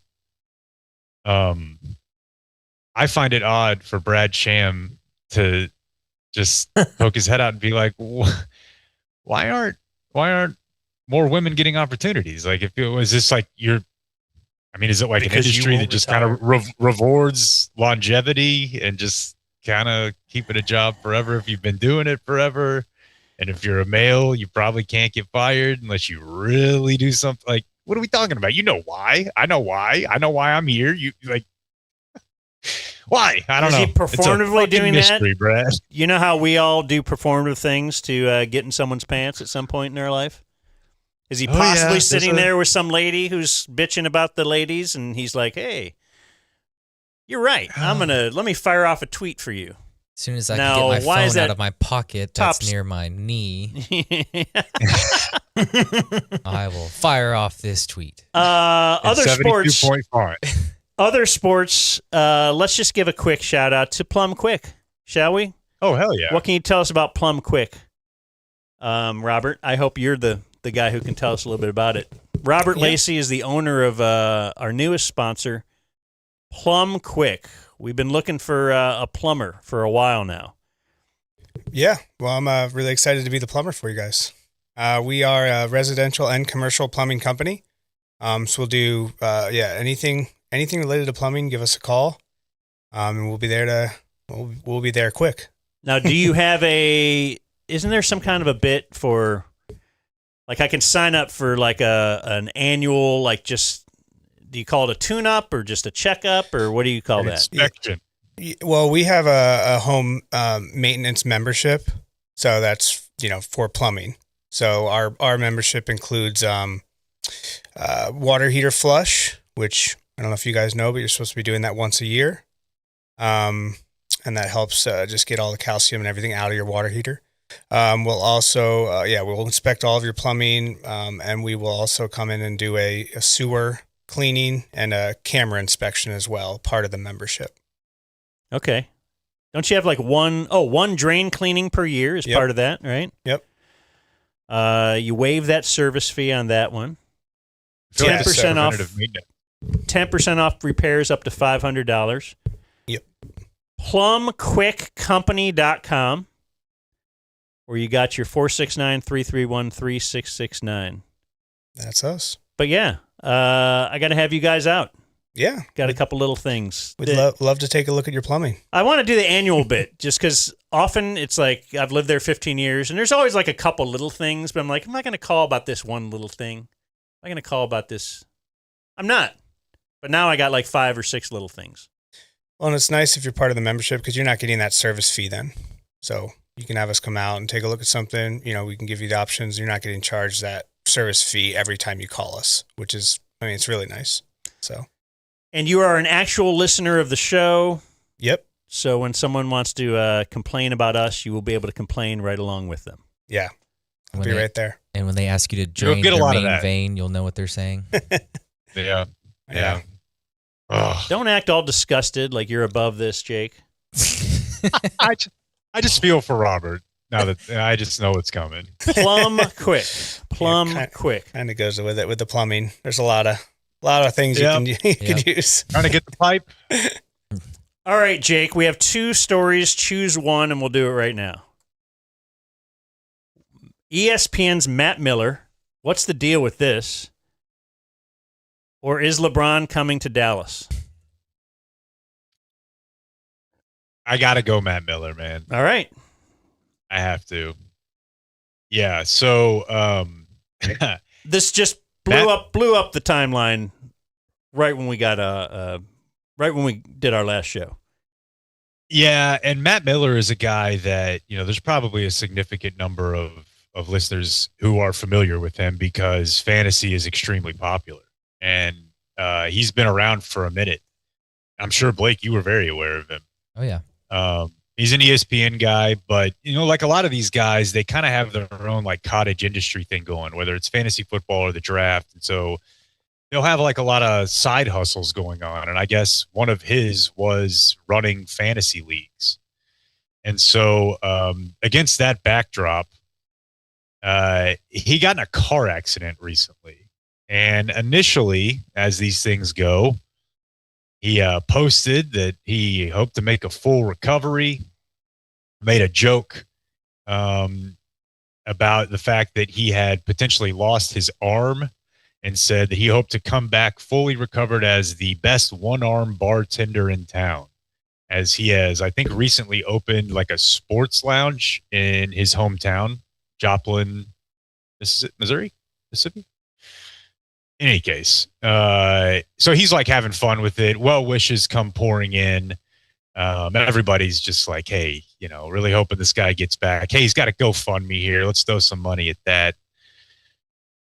That lasted about a day, maybe, before people started coming out of the woodwork saying, actually, this guy owes me a lot of money. There was a Reddit thread that was posted before any car accident was made public and before it occurred. There had been a Reddit thread for a few weeks out there of people saying, hey, I signed up for this league with Matt Miller from ESPN, and very similar to the leagues that we do, or the knockout league survivor pool we do, we take in money. Let's say it's $20,000, and $10,000 of that dollars goes to the North Texas Food Bank, and $10,000 goes to the winner. So Matt Miller was doing this at scale, like at least 90 leagues, and was sitting on almost like $500,000 in bankroll. And so the problem is he's not getting the money where it needs to go. He's not paying people out when they win. He's not providing proof that any of the money went to charity. He also was apparently charging for like classes to do fantasy, similar to a gambler. My cousin, who's a pro poker player, will teach classes. So I guess if you're a fantasy savant guy, you can teach people how to be better at fantasy. And he was charging people, $500 or something for these classes and providing no services. So this Reddit thread happens in late May, and a bunch of people it's picking up steam. People start posting screenshots of them emailing Matt Miller from ESPN and copying ESPN executives on it. And that's when they said they started getting some replies and started being paid back. And a lot of people started getting paid back. And then he got in this car accident. So he's really ESPN. It's not like... No, he's real the ESPN. writers now are like, I write for Sports Illustrated, but it's the... No, he's really a ESPN. Okay. And he may not be on TV every day, ESPN, but he's really ESPN. And so he gets in this car accident. He comes out, says, hey, I'm hurt. I'm going to be back. Then people are like, oh, the fuck you will. And so he's gone silent since then. And, the problem is that now, like the attorney general in whatever it is, Missouri, now they want in, because now they're saying like, wait, there's somebody doing a little bit of fraud here. And he hasn't popped back up since then, but just a hilarious story. I was actually listening to The Fan on Friday, flipping around after our show or something, and they have a segment. I swear to God, when I went to go pull this audio, I swear to God, Blake, that they had just got done doing top 10 barbecue desserts. No way. I swear to God. Barbecue desserts. Yeah. Number 4, so peach cobbler. Peach cobbler, I think, was one. Oh. I was gonna. So go this apple segment pie, is but called fine. like this segment, very similar to Donkey of the Day, is biggest L's and biggest dubs. And I just thought the way this was framed was super, super funny radio. On and off the field, no one is safe from this imbecile's tongue. Its biggest L. It's a lot of sports L's this week. The softball coach for Gardner Webb, who got canned for allegedly trying, at least, to have romantic relationships with her players. All right, now I did look into that story, and I have more for you later this week. Apparently, softball coaches I was going to say boning, but this isn't. Yes. Yeah. Handful of them have been fired this summer for this very thing. So that's his first big loser, right? First big loser. That's that's their donkey of the day, or what's the segment called? There's biggest L's, biggest dubs. Biggest L's, biggest dubs. So they're throwing out their big first, loser, and then you vote on the biggest loser? Yeah, but so that's that one, right? Next. Okay, softball coach having sex with their player, yeah. Right. Players. So that's a pretty good size L right there. Of course, you have the Matt Miller L, losing his arm. Yes. What? So it's not about the scandal or died hang gliding. What an idiot. He did go on to finish it out. I just thought the phrasing, this lady, she was subject to an investigation. Sexual assault. Yeah. Then Matt Miller, losing his arm, sort of an L. No, dude. The internet just had an absolute field day with the guy. Like, there's nothing better than somebody who starts out in good graces and quickly is, Has he gone away, though, or is he still out there tweeting and everything as if nothing happened? He really lost his arm? That, I think, is true. And I think that the guy was trying to Aubrey McClendon himself. I think he was trying to kill himself because all of the breadcrumbs of like he was settling up with people and the incident report. Now, who knows as these things go, right? Like once you're suspicious, maybe you look at every incident report and you're like, I don't know. But they say like he caused the accident. Like he swerved into oncoming traffic, like leftovers style. That's the problem. That's the problem. As I said on Twitter, as a guy who has answered yes to, has you ever had suicidal ideations at the therapist before? The biggest deterrent against suicide is I don't think it's easy. Yeah, you're really playing with fire there, dude. Because if you don't do it right, it's it's more than just your ego. Yeah, dude. It's a bad. I mean, maybe he's texting and driving, but. Who knows? But we're not sure, does he have 2 arms or not? I'm relatively certain that based on him making a joke about it when he still thought that he was in the clear, that he's down to 1 arm. Yeah, left arm amputated. I guess if your life is online, you need to say, like the day after your surgery, are you doing... Like he's tweeting out everything like compound femur surgery, shattered patella, fuse the scapula and clavicle. Like, I don't know. Like maybe just lay off for a little while. I think you need to get on Twitter to tell everybody. I guess you do if you're trying to raise money. Definitely. Yeah. And the gall of that, dude, that's to me. I'm not a good person, right? But I don't think I have the gall and balls to know. Everyone on the internet knows that you're lying. Everyone on the internet, there's like hundreds of people you owe money who all have Twitter accounts. And to just be like, time to post sympathy from my 1 arm. Like, what did you think was going to happen, dude? Like, this is an obvious outcome for you. That's an L. That's for sure. He is taking an L. Speaking of veins. Speaking of veins, let's plumb quick that main vein. The dumb zone. Dan and Jake, check this out. The goats have arrived. The goats. The Sweden fans have a baby goat. 2 of them. They got a little hat on it. A little pink hat. They got a little pink cowboy hat on a tiny baby goat in a stroller. Who's the owner of the goats? This is incredible. They don't even know. They just kind of wheeled them up. Okay, so out here. Knox, it's not packed. He's got maybe 15, 20 fans and then just some goats. Yeah. This is pretty good. Yeah. All right, Big Tex over here. Yeah. Of course, he had to get a cowboy hat in Fort Worth. Okay, so all right, what do you think? Sweden, Japan tonight. We will probably lose the game, but hopefully with not too many goals, so we can qualify as one of the best thirds. That's a way to bring the confidence. Yeah. Okay, tell me, you guys got the town win. A few days ago. What do you think about Texas, Dallas? We love this place. We love the American people, and we love the Mexicans. They're very, you love the Mexicans. Yeah. Okay, so not very good. The guy you like so much about the Mexicans. They're partying and are very like peaceful people. We love them. Where'd you get the cowboy hat? We went to Fort Worth. Yeah. Okay. Did you ride any ponies, horses, anything? No, much beer. Much beer. Only beers. Only beer. What about the goat? What's the deal with the goat? You're going to put away some beers. You're like 7 hours before game time or so. Yeah. We ready to drink, boys? Yeah. All right, let's hear the chant in the stands tonight to get the Swedes going. Okay. Let's hear it, guys. Yeah. What do we got? Kanabo, Kanabo. Kanabo. There we go.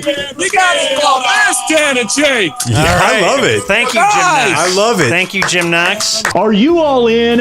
We are with all-in pricing at Flooring Direct. I'm Rick Renner. Often other flooring companies quote you low to just get the job. And then when they tear up your floor, when you're most vulnerable, that's when they start asking for more money. We don't do that at Flooring Direct. No surprises. We know what it takes to have a perfect installation. That's why we're the highest rated company in your community for decades and running. Go to flooringdirect.dfw.com. Our pros are the nicest. We've got the best prices at Flooring Direct.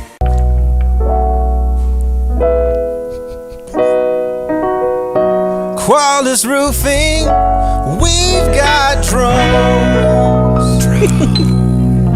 Boy, they do. And they're going to take those drones, fly them up top, and get a good look at that roof and inspect it. They will. I never knew that until you told me last week. The whole lead up. I was last week years old when you told me that Quality Roofing has drones. But yes, apparently the insurance companies recommend you get your roof inspected twice a year. I think that's a little ridiculous. Let's at least make it once, though. But the drone makes sense now, though. Because if you're going to be going up there, once, twice a year? Yeah. You're going to need a drone for that. QualisGC.com. They're great. They're great with listeners of our show. We've had, tons of people just come up to us and tell us how awesome the experience was with Qualis. I don't have to have anybody to tell me how awesome my experience was. They put a new roof on my house. I wasn't sure if I needed one. I knew that we haven't had a new roof in over a decade. And they went up there, inspected it, and they're like, yeah, you got a lot of hail damage here, man. So we'll take care of it. They took care of everything. They dealt with the insurance company for us. I didn't have to do all the calls on that end, and all we paid is the deductible. So Qualis Roofing, go to QualisGC.com. Do they have a number? They do. The phone number is 817-500-9008. And all of those are interesting copy points. But there's one final one. That's where he was leading you guys in it. It doesn't. Quality Roofing, we've got drones. Magnificent. James Harden. James Harden had his jersey number retired by a Houston strip club after he spent $1 million in one night. Chuck Knobloch. Chuck Knobloch once had the yips, threw a ball into the stands, and hit Keith Olbermann's mom in the face. Do you like sports, entertainment, and obsessively noting the minor transgressions of famous people? You'd be at home with The Dumb Zone, weeknights at 9 on Fox 4 Plus. We're going to throw a shot in us before we left. Awesome, let's do it. What do you think? Couldn't hurt. Glutathione is great. Let's do some shots. All right. Shots. Yeah. Glutathione shot. Take a shot. Yeah. So glutathione, I recommend doing in the glute only because it's not as comfortable with the injection. The glute? Yes. The butt? Yes. We'll face my computer. Is this going to hurt? It's not going to be as comfortable. Glutathione is kept cold in the fridge, and I think it is a little spicy, just from personal experience. So you've had this? I have had this. Okay. Are you ready? I'm ready. Hear that bell just rang out there. All done. Do I have to pull it up now? Yes. Okay. Please. I believe in the future, but not today. Okay, you ready? Yeah. Ooh. I'm so detoxed. Do you have any questions for me? Quick one. Do you smoke cigarettes? No. Okay. Rachel, by the way, is in studio here, and during the break, did the worst thing she could ever do, which was tell us how, you know what, I should have jumped in on that Trident spot you guys did before, because I just had him out to, like, what are you doing? That's not great. everybody's That's the best endorsement ever. Most That's why people y'all are are not, the professionals. Most people are not pros. Yeah, this is the first time I've ever talked into a mic. I know that's not true. So tell us about Try It real quick. Why did they come out to your place? So Jeremy came. So of course I listened to the Dumb Zone, and I sent him a text message and said, "Hey, I bought a house, and I would like y'all to come and try to fix. I think it's off the tracks. There's an issue." And they came out and actually quoted out a new door, and it was a lot less expensive than I thought it was going to be. I was like, "Oh, okay, that's incredible." I ended up with a really beautiful door, and it's insulated. So the custom garage that I'm putting in will actually be protected. And we got the new motor and everything. It connects to the Wi-Fi. It's incredible. And it was a lot less expensive than I thought it was going to be. And I've actually referred them, because of what I do for a living, to several of our clients that when they are buying a house and they bought a house, they were like, "Oh, this garage is just trash." And I was like, something that will pay for itself many, many times over is a brand new garage door and a new motor, hooks up to the Wi-Fi. So if you leave the house, you can close it. And I'm so glad that we did it. It's incredible. So that's my little piece there. So thank you, Trident. Y'all did an incredible job. somebody in there? Sir, can you hear me? Yeah, I hear you. Sir. I don't know if I'm okay. Can you get out for me? I'm hurting. Let me get my phone. I gotta call somebody. All right. Yeah, we're calling another unit. Before you call the insurance company, call Frankel first. Frankel and Frankel. Call 214 or 817 all threes.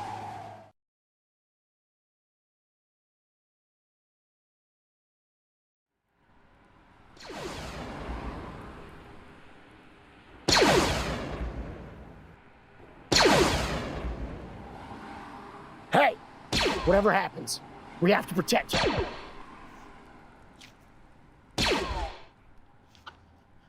I'm out.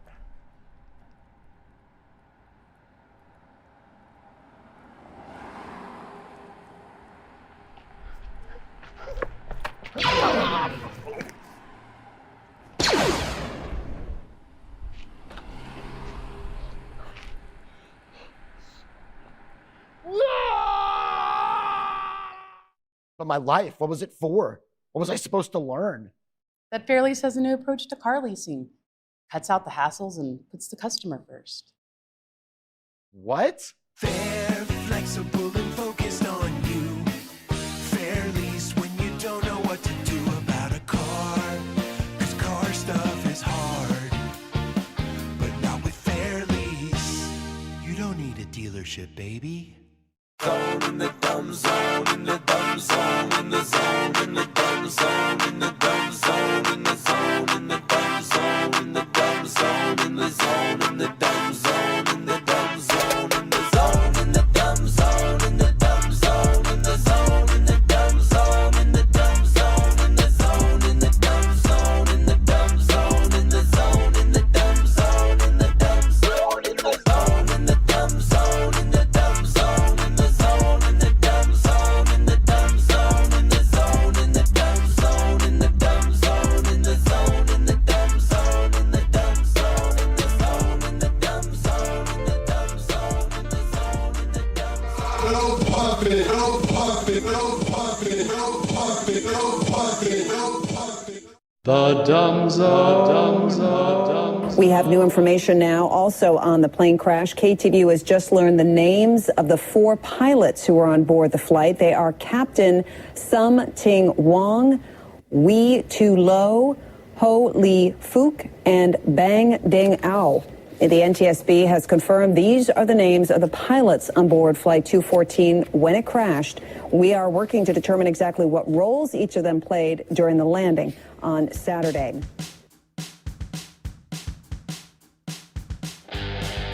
You're listening to The Dumb Zone. Hey, do you want to be like Robert Lacey? Well, in the sense that he is now advertising here with the Dumb Zone with Plum Quick. You can send an email to sales@dumbzone.com. Then there's going to be some other steps after that, but like you don't just send the email, then all of a sudden we're like, hey, you have to meet. We have to vet you. Mm-hmm. It's kind of like a presidential candidate type thing. And then we're going to send someone in there, like, we're going to comb through your background. We want to know every single thing about you. And then we're going to send our cleaner in there to be like, all right, now tell me everything. Because your competitors will dig up that stuff on you. And we're just trying to get ahead of it. Let's see. What I wanted to say here was, I don't know if this is real or not. But the biggest surprise for me was like the waitress from Always Sunny. How about, what was the biggest surprise for you guys? Oh, okay. I like this bit. Dean Blandino. How about you? Oh. The hat Greg Olson was wearing?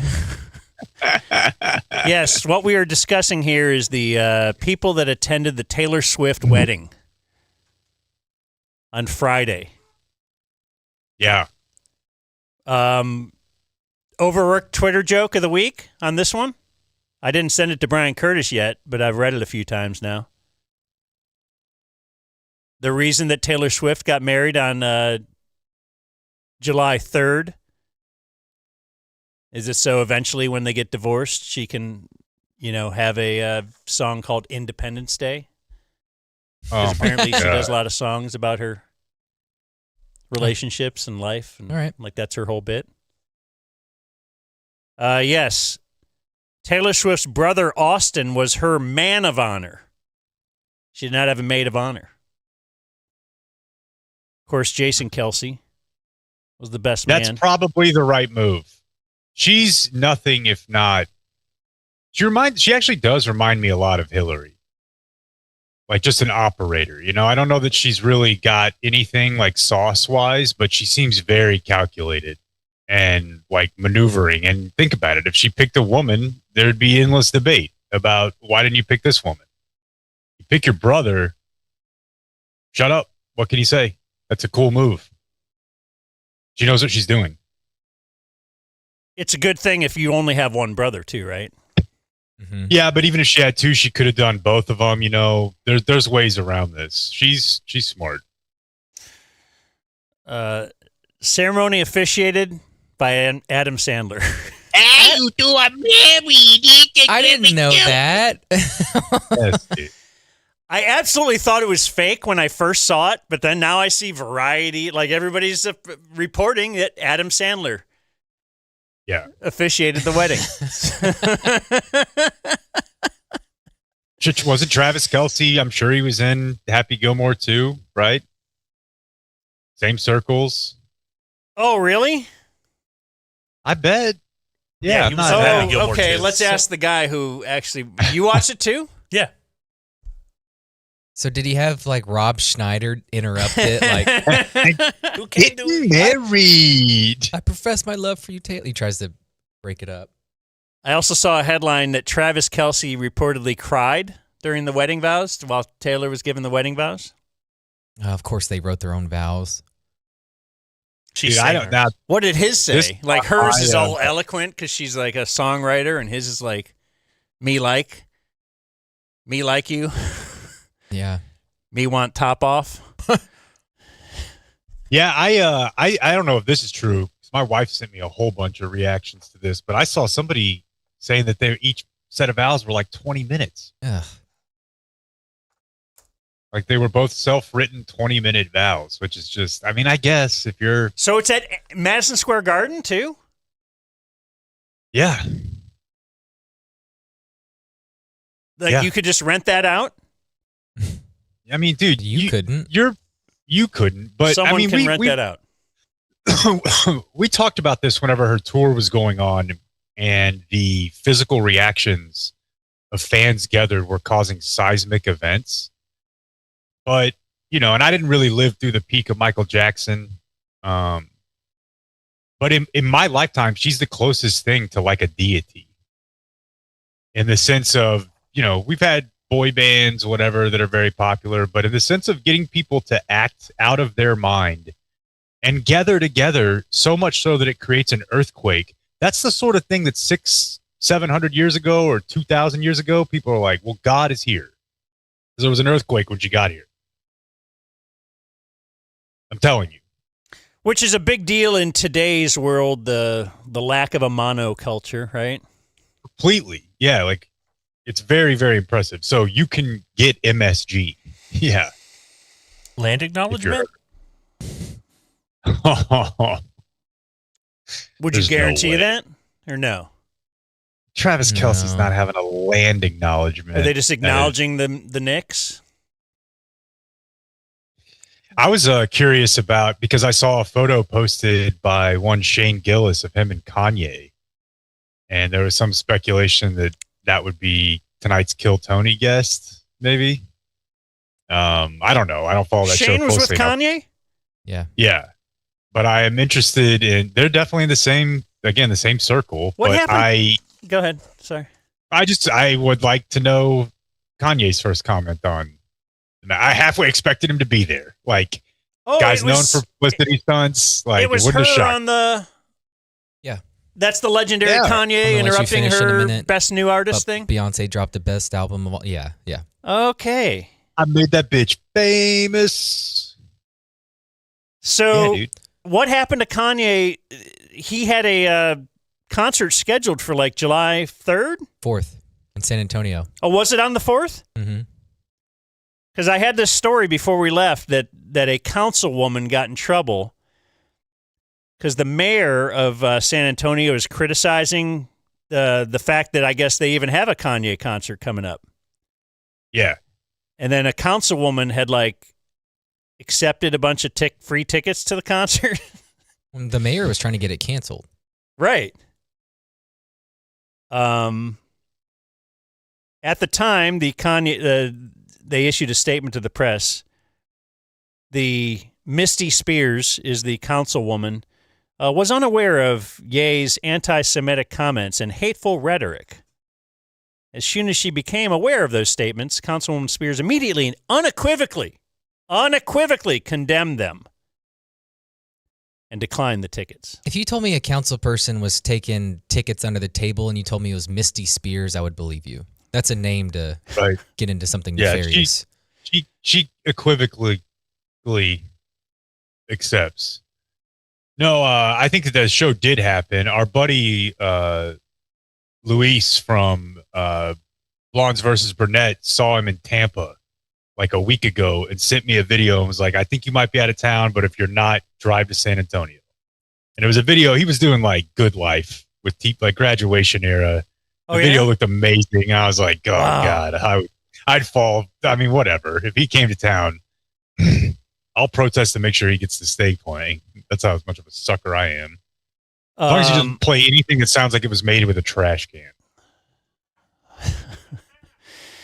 Let's see. They said, the mayor said, the city staff amended the contract to prohibit Ye from performing his song Heil Hitler and selling merchandise featuring swastikas. Hey, there's just like the one thing. The fact that we even had to ask for those things is ludicrous. Let's see. It's only one of 5 tour dates. Like you said, Tampa had 2 shows. He's got 2 coming up in Chicago. What an odd... I know.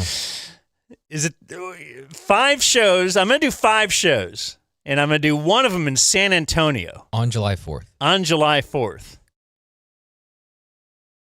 There's no rhyme or reason here. Well, if there is, it's just not an obvious, normal one, like anything with them. The mayor on Twitter said, I support canceling the Kanye West concert. Military City, USA should not host someone with a record of hate speech and anti-Semitic comments. Who's calling San Antonio Military City, USA? They might. Have we ever heard that before? No. I think of it as a big military city. Sure, but do you call it Military City? Can't say that I have. Sounds like a map on Grand Theft Auto. Record of hate speech in a city-funded facility like our Alamo Dome, not ever, and certainly not on July 4th, our nation's 250th birthday. Don't desecrate that Alamo Dome like that. It did look awesome, though. This request is not a call for censorship. We hold free speech among our most fundamental values, yet not despite our history, but because of it. Oh, that's from the Jewish Federation of San Antonio. Huh. You know what's so funny about that is, as you guys know, I've pointed out before, the Mexican loves metal, like loves it. And when I lived in San Marcos, a lot of times the heavier bands would play San Antonio instead of Austin. We'd go there a lot, and they just mosh, just big old boys, just big. They love it. They love it, folks. And if you were to like compare the lyrics of a lot of those songs, I mean, they're just like the most, like, you know, the stuff that Kat used to listen to that we would print out the lyrics and read. It's like babies dying and eating them, like the most insane stuff ever. Oh, really? Yeah. All of this hate directed at Kanye, despite the fact that in January, he took out a full-page ad in the Wall Street Journal. The whole page of apology. Entitled, "To Those I've Hurt." He apologized for his past anti-Semitic comments, attributed them to his long battle with mental health. In that fractured state, I gravitated toward the most destructive symbol I could find, the swastika. I regret and I am deeply mortified by my actions in that state. I'm committed to accountability, treatment, and meaningful change. It does not excuse what I did, though. I am not a Nazi or anti-Semite. I love Jewish people. That seems also like a blanket statement that I'm not sure you can really make any blanket statement like that, but I think it would have been really funny if he would have tagged it or somehow added in, I actually loved 21 Jump Street. Because like that was all legit. Jonah Hill, right? Yeah. One of the funniest moments of racism or racism-related things of all time was when Kanye West just started tweeting, like, just watched Jonah Hill in 21 Jump Street, great actor. Maybe Jewish people aren't all bad. Insane behavior. So you say it's a good show. I'd like to talk to you about one thing and one thing in particular, and that is your next vehicle, Dan. All right. That's what I want you to do is I want you to go to fairlease.org, and I want you to see what they have to offer you there at Fairlease. Or you can call 972-705-4815 and ask for Connor or Nick. You know Fairlease, but if you don't, the deal is they're backed by the credit union in Texas. That gives them a lot more flexibility. It allows them to operate with, I'll say it, a little more kindness, more of a gentler approach. If you've got a situation you need to work out credit-wise, they can perhaps work with you on that. They definitely can help you in the commercial game. You got unlimited mileage when it comes to commercial leases. Travis and the boys over at Community have got a whole fleet stocked by Fairlease. Brandon Aubrey is now a Fairlease customer. So, do they have a Toyota Camrys? I think they can get any car you want, Dan. The question would be, what specs you want on that Camry. What about the 2026 Ford F-250? It's a truck month or not, they've got you covered at Fairlease. Yeah, right there. Fairlease.org. Fairlease when you don't know what to do about a car. 'Cause car stuff is hard. But not with Fairlease. You don't need a dealership, baby. Here's Jake with the Dumb Zone News. All right. You guys can hear me, right? Mm-hmm. What? Okay. It's my hearing-based joke. Go ahead. I'm just a little bit worried with the volume thing that some of this is going to autoplay, Blake. So if we have a problem, just let me know. We'll troubleshoot it on the fly. A former U.S. Army soldier and contractor was found guilty over the weekend out in El Paso. Oh, wow. Those birds really just waited right until my segment, didn't they? Is that loud and annoying? We can't hear a thing outside of your voice. Oh, hell yeah. Yeah. Oh, okay. I haven't heard a chicken all day. We've seen one. Excellent.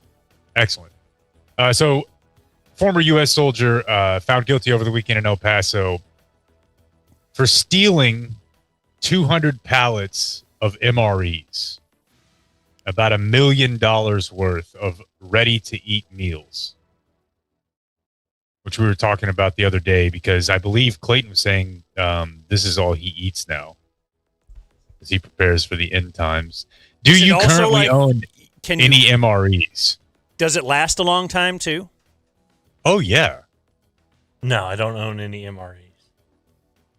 But that is in that world, right?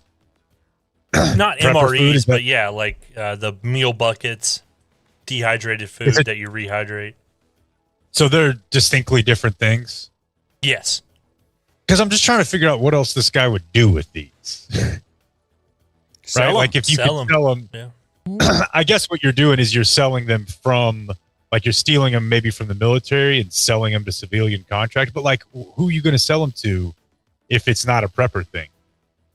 Well, what's the market? Remember my buddy started with those MREs and now he has a mini truck. Oh, yeah. I don't think everyone can trade the MRE for a paper clip and for an F-250.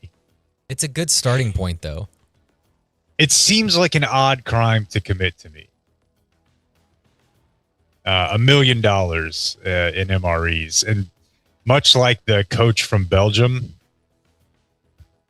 they really like to pour it on at trial.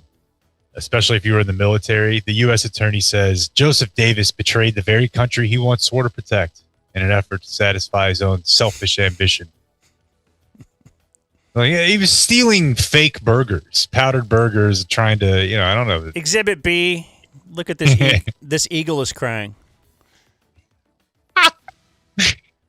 Let's see. Man, this is a extremely North Texas story. So, Godly ISD, Blake. All right. Well aware. What do we got? We know them guys. Yeah. This is, I'm really hoping this video doesn't play perfect. A former principal in Godly, this is Godly Middle School, was arrested last week. He was just hired to be the principal this upcoming school year. He was arrested for dealing illegal peptides to teachers.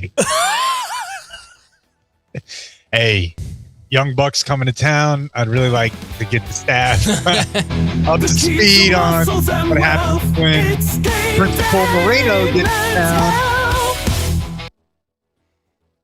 Everybody gets boners and starts looking good and gets energy under my watch at the middle school. Okay, we're going to be working long hours. We're going to be looking good. Everyone get peptided up. Dude, he just got everyone in the teacher's workroom. I wonder if he's all jacked good. Like PC Principal. He's got to be. Yeah. He's got to be. Yeah. Dude, if you're dealing it, like, yeah. Like, I've known those guys before. You said know? Illegal peptides? What does that mean? Well, I guess I just, like, I don't think you can sell them as an individual. I think there's some level of licensing you've got to have, right? Like, Game Day gives me, like, a prescription that they are filling through a pharmacy. This is like selling and the pharmacy like mails you your peptides, but this is illegal in the same way that like Wee Ross's butt injections were illegal. Like you can get these legally. Is that bingo for me? I love it. But so yeah, she's in prison, but I'm sure we should write to her. That's a great idea. No, but I think this guy should be lauded for just trying to get his team on roids, Like you want that workplace to be energetic. And if it needs to be a little horny, it's tough dealing with those kids, man. Seen these 7th graders? For sure. They're a handful. Now, it's not the best idea to introduce maybe in an environment where sexual situations have already been a problem. He's going to make all the teachers horny. It doesn't make you horny necessarily. Makes you more self-confident. Maybe, I don't know. Sure. Yeah, if you're shy, you don't know how to approach that 13-year-old. Oh, you want to have self-confidence. This, by the way, is not in the copy on the spot. This is a different thing. This is parody. We're not in a spot. These are illegal peptides. That's right. Right. Barely illegal. Dang it! Got a lot of stories to catch up on here. While we were away, this one caught my eye. This is down in Groesbeck. Do you know where that is, Blake?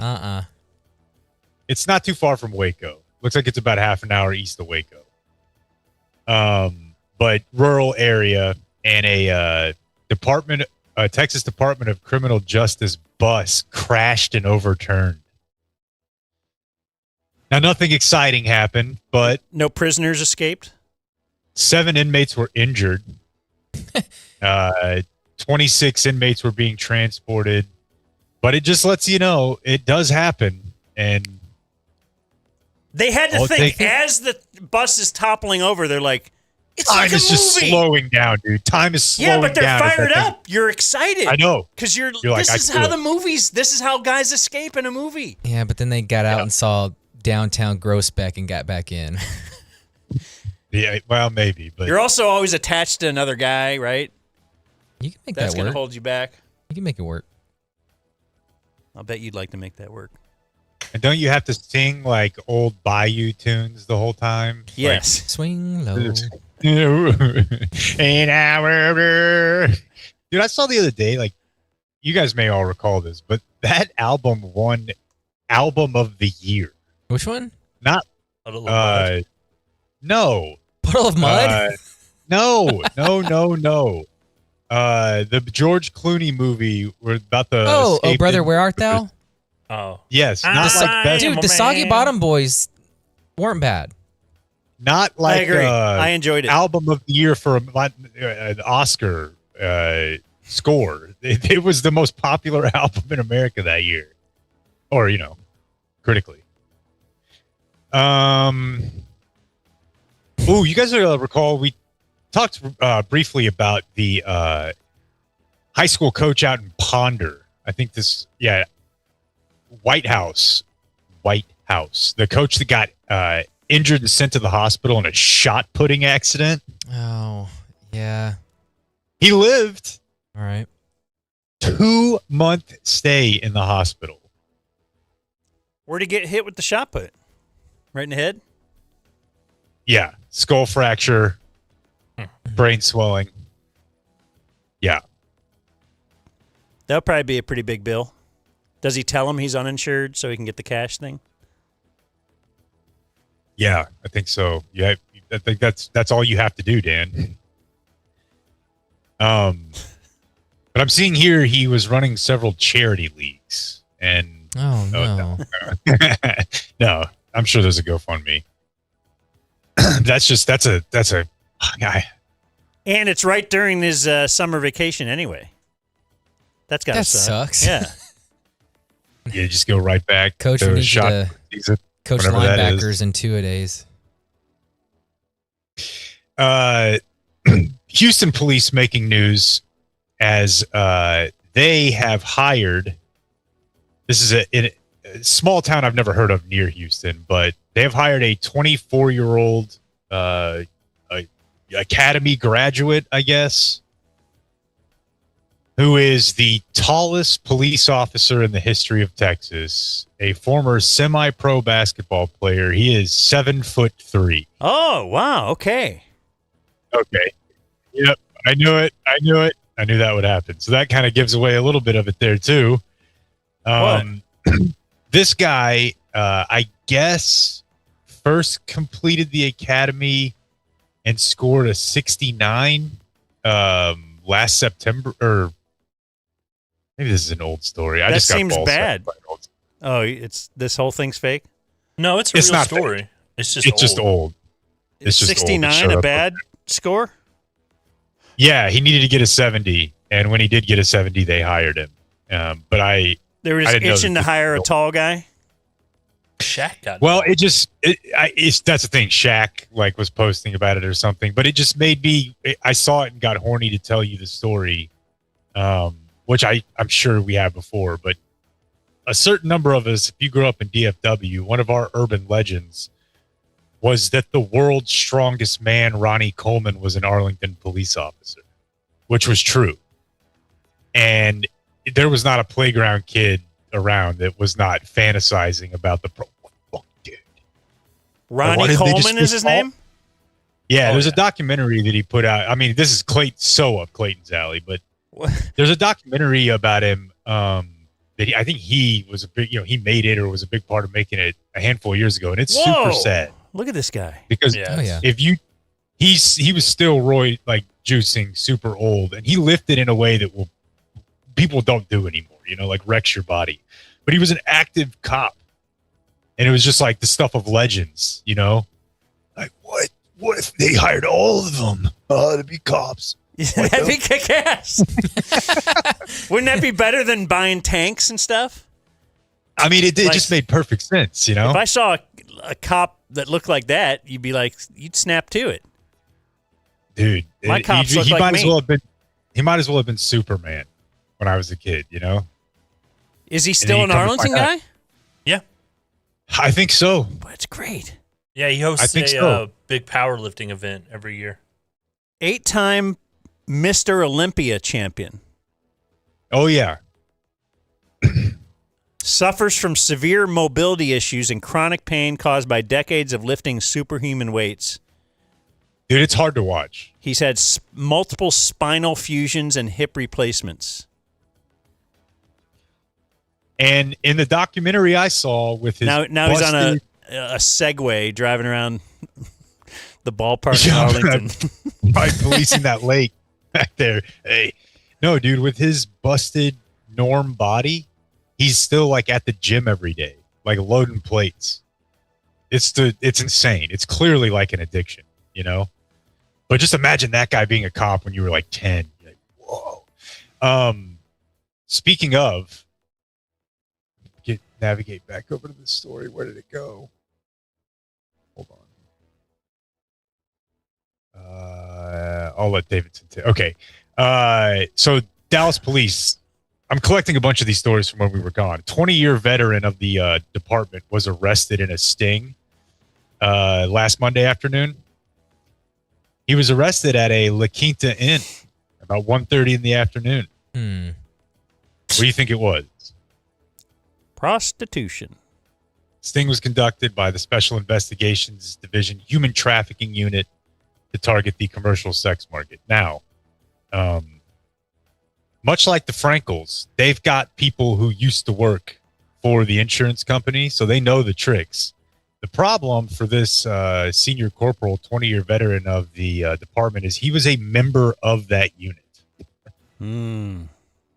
He was part of the vice unit, and he had, I guess, like a police. I think it might have been a city council person I saw speak to David Sintender. He was really laying it on, like he knew all the tricks of the trade. That's how he used it. But didn't know he felt comfortable. He's been doing this. He just got caught. How many times has he done this? It's a lady who runs like a human trafficking nonprofit. Yeah. How many cops have gotten away with literal murder, do you think, because they know the tricks? More than zero, right? Sure. But if you wanted to murder your spouse. Like my wife is putting together a whole book on that, watching all those shows. Like she sees how certain people were caught when they were poisoning their husband's food. Now, that's why you get your own food. Yeah, that's why. Maybe that's what that guy was stealing those MREs for. Because he was worried that his wife was going to poison him? That'd be a good defense. You'd be a great lawyer. I want us to follow up on this story because you may recall that right before we left, Matt Miller had 2 arms, and that giraffe was still on the loose in the hill country in Real County. Do you remember? Yeah. It was Gracie was the name. So they found it. The owner found it. Her? Like her. I don't make my giraffes declare until they're older. But so they found it, and I want to know if they actually paid the reward. Like, I want to track this person down, Blake. News Extra. Because all the news says is her owner was offering a $5,000 reward for information. Mm-hmm. I mean, how do we know that us doing the story didn't lead to her return? That's true. I just think there's a lot of bullshit in the reward game, is what I'm telling you.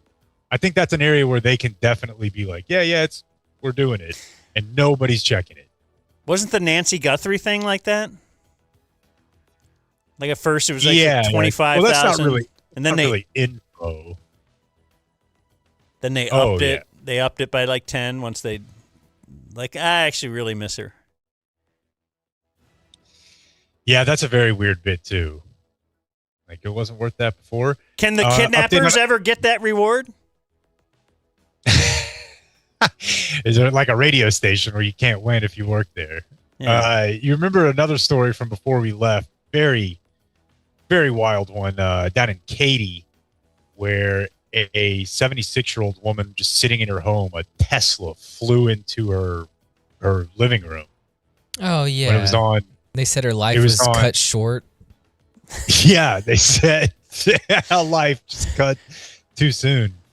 because the Tesla was in thin the herd mode, it says. I don't think that's a profile. So the guy, they've booked the guy, 44-year-old guy, charged with manslaughter. And lying about his Tesla mode? Yeah, it's what he Those says. Teslas, though, are full of cameras and everything. Like everything is tracked. You can't lie and say it was in drive itself mode. Like, it'll be like, oh, okay, well, let's check the black box. Like, the whole thing's a black box, right? Yeah, the article says he had the accelerator down for a few seconds in the neighborhood. I mean, yeah, it knew everything. Sir, you were in Mad Max mode? Yeah. There's a new documentary about, or relatively new, about like a high school car accident where the girl was trying to kill herself and her boyfriend. And then they like trace all the stuff back together. And they're like, hey, what about this accelerator that was down? People just don't think about stuff like that, you know? Well, and I that's mean, how they end up that's extremely Big Brother, right? The whole...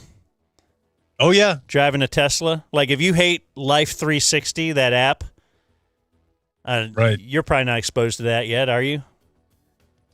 No, but I mean, we have like Find My Location and all that stuff. But right, you but know, that Life 360, I was being pitched it by a fellow parent as we were having a little meal together, and she was like, "Oh yeah, look, I could just tell you right here." And then she was all upset that her son, and then she's like, "Wait, let me see my husband." Oh man, he was going 90 on the way to the golf course. Like, she was all mad at him right there, and I saw my future. I'm like, because my wife then somewhere in that few month vicinity is like, "Hey, we should get Life 360." It's like, yeah, we're not getting that.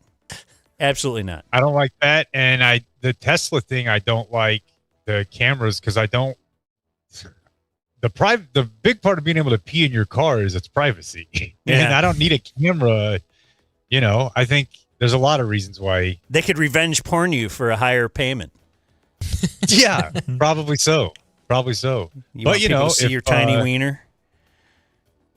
If Matt Miller had a Tesla, he would also probably still have 2 arms, right? There's your news. The Dumb Zone News. Like and subscribe. Happy birthday. Thank you. I don't think I like you firing the sounder from out there. Done. From thousands of miles away. I have before we do birthdays, because I don't want to save this follow-up to Thursday. On players switching national teams in the World Cup, you can only do it if you played for the youth team. So they have an under 21, under 17 team. So the guy that I was saying just showed up and is playing for the seat, like, and was just playing for another team 3 weeks ago. It was at least like the level below. I don't know if that helps at all, but to me, it's unsettling just to be able to play for 2 countries. That's like the only part of it that bothers me. It's not the native born thing. Belgium is 25 of 26 of their players were born in Belgium. The U.S. is 23. The World Cup thing I forgot to mention today is, like, did you see that Dallas police getting in the face of the Egypt coach? Bro, bad look. Don't like it. No context, really, but doesn't look good. Guy's lucky he didn't get shot, to be honest with you. Who, the Egypt coach? Yeah, dude, American citizen of, like, really any race puts their hands on a police officer at that range, and I feel like he's going to do a lot worse than he did to that guy. Viewer mail birthdays. We have a few of them today because of the week off. So we start with Dear Uber Gruppenführer of the Ovaries and Jake. Today is the birthday of Austin DF, Dr. Bill. Some of these are all from the week that we missed until we get to the last 2 here. Well, we're not missing Dr. Bill. You're on vacation, so my streak of missing his birthday shout-outs can continue. His leaders are Lance Rensel and George Brett's Bellagio Pants. In honor of Dan's Grego mustache era, will you do me a favor and remind Dr. Bill that he's not that great? I also nominate him for Donkey of the Day from lawyer Cody. Two of the top guys. Quick update. I've almost finished the Lance Rensel book. I'm not positive that it's as good. It's good for a segment. It's not funny. It's like awesome. It's incredible. I don't know how else to tell you. Like, it's a dude who's writing in like therapy terms that did not exist when he wrote this book. Well, you could still... like, I thought he was a big like sex addict, and it was gonna be like, it's like a psychology book. It's interesting, but it's not as funny as I thought it was gonna be when I bought it. It's like, he showed his wiener to some girl. Well, we still need a full report. I got you. It's just, it's heavy. Dear Uber Mensch of the Stench Trench, today is my Lou Gehrig birthday. The age he was when he died, I mean, I'm not 4 years old. What a crazy coincidence that he got Lou Gehrig's disease. Ha ha. Anyway, my leaders are Air Bud Dwyer, Johnny Carson's philosophy on buffets versus ham sandwiches, the Dumb Zone discovering a few weeks ago in real time that molester is apparently kind of an anchor word. You guys are the beautiful soundtrack of my everyday mundane life. Stay hard, punt on second down or something from Doyle in Nashville. Great email. Dear Uncle British Cigarette Naysayer, Mick Naysayer of Lake Erie, today is my Chris Humphreys birthday. Damn. My heroes are umbrellas. They're elite. In fact, I'd buy a DZ Umby if they existed. His leader is also when Blake exclaimed, "It's my birthday, I get to choose." The a cappella Brandon Aubrey song is my favorite song of all time, but I just realized that it's the same tune as the Bluey theme song. I can't believe... do you guys agree with that or no? It's close, but I don't ID it as the same. But maybe it is. But YouTube it's is close. not the same. From the pitch to the gridiron, he's number one, you know. 60 plus is nothing. It's a Brandon Aubrey show. Na na na na na na na na na na na na. What do you guys say? No, it's a similar type punctuation. No, I don't think so. I would, if I knew that little about music, would not email people and talk to this. Right. Like that. That's like a thanks for the hard. email. Well, that's from Tyson, day 3, number 2084. And he says, P.S. Technically, Hillary didn't lose. Where are we? Dear faithful leaders, WHO. my husband's birthday just passed on Friday, June 26th. I forgot to send a birthday request. He's been patiently waiting for years to hear his name announced during your show. I'd still like to make the effort.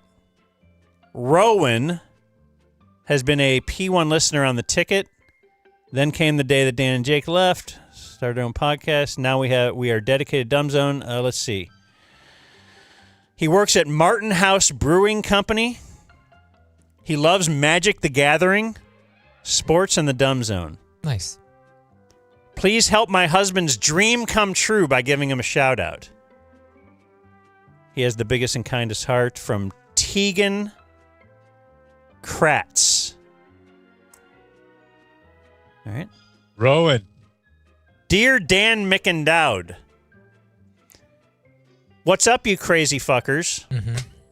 Oh, geez, all right, that's Henry. for you, Henry. Today is my Ron Tugnut birthday. I'm having to write in myself as I know my family won't do it. Pause for sympathy. Oh, now he points out, I didn't get this ready. I'll save this for viewer mail, but he says, listen to the 6/20/26 weekly recap. Henry not only starts off by saying he's hungover, but implies he's done this so many times that the listeners are conditioned to know it means he will talk less. 5/9/26 intro is also worth listening to. So people are going back and listening to Henry's intros This is now, good. and just seeing which ones are good. We love that. But again, you hear this about like Herman Melville or whatever, right? Like he died not knowing that Moby Dick was a classic. Right. He thought it was a failure. Right. And Henry's getting to live through people discovering the classics. I'm trying to be a top 5 Ethan for the show. Hard to compete with Strauss, the Ethan that made the Knockout League and the Kempspin site, and of course Ethan Couch. Yeah, it's a strong top 3. This is from Cleburne Ethan. Nice. Dear Vag Radio, July 5th is my friend Kevin Albert's Elijah Clark birthday. His leaders are young Blake saying big words and golden showers. Let's hope he was woken up in that special way with a good moosing. Also, movie trope, I'm sure y'all have. Anytime in a car chase or car race scene, when someone catches up to the other one, they look surprised, and then they suddenly have another gear, and they pull away.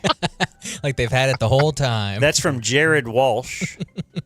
How did you catch me? 2 more. I have Dear Smasher of the Sardine Smelling Slit. Today is my friend Dave's Lawrence Taylor birthday. His leaders were crazy MFer intern Henry and his harsh intros to the weekly wrap-up until he became a puss and started editing. Yep. Damn. Wow. His birthday wish is to ride in the backseat of Blake's car while sitting next to a gay homeless guy. Yeah. Boat sailed on that one. I'd also like to talk movie tropes. Since you're a Superman fan, reference the first Superman movie. Lois flies with Superman, leaving Clark waiting for Lois. When she returns, she unlocks 5 locks on her front door, lets Clark in, then she leaves without locking one of the locks. Missed you guys last week. And then finally, Dear Commissioner Clit, please give a Big DZ birthday shout-out to our little brother, Charlie Whites. His leaders are Billy Strings, Chappie, and his roadside kettlebell workouts, and Blake. Less Shaudio, more Luca trade talk, will never be over. That's from Michael and Sammy Whites, but I think it's pronounced Waits, right? But if I change now, you know. Game Day Men's Health presents On This Day in History. Oops. Sorry. Also, I did want to mention... God damn it. What am I doing here? Sorry, boys. Yeah, we do need to mention Game Day Men's Health. GameDay.dumbzone.com. The real peptides. Keeping me alive. The good peptides are 10% off. 10% off TRT for life. Sorry. Everything there. Everything you do at Game Day as a Dumb Zone listener will be 10% off. You can start by getting your levels checked if you'd like. Get your testosterone levels checked. Maybe that's the solution for you. I go once a week, get the levels done, or excuse me, get the T shot. You can do it at home if you'd like. Peptides. They've got peptides for literally anything. If you'd like to be more tan, they've got one for that. But for real? Yes, I've got your skin, all sorts of different, this is the future, Dan. For me, I can't stop injuring myself. And the one that I take is for, soft tissue muscle recovery. And after hearing the testimonials from Travis, who looks great, is moving great, I got on it and I feel great. So 12 area locations, Dan. GameDay.dumbzone.com. Hit them up. Just walk in there and tell them, hey, make me feel better, and they'll do it. Maybe they'll speak with a British accent. Maybe Dave and Eric out at the Grapevine location. Although Ty's the big guy there, too. Ty is your man out there. And Ty's one of the hottest men I've ever seen in my life. Kristen and Alan over at the Las Colinas location. So we highlight a couple of those. So it's Monday, July 6th is today. On this day in 1944, 168 people died. All right, this story says an estimated 168 people died. I don't think that's how you estimate something. Yeah. I feel like you need something more round there. In a fire that broke out during a performance in the main tent of the Ringling Brothers and Barnum and Bailey Circus in Connecticut. That's 1948. So they certainly went out of business right. Oh, no. They kept rolling. Everything was fine.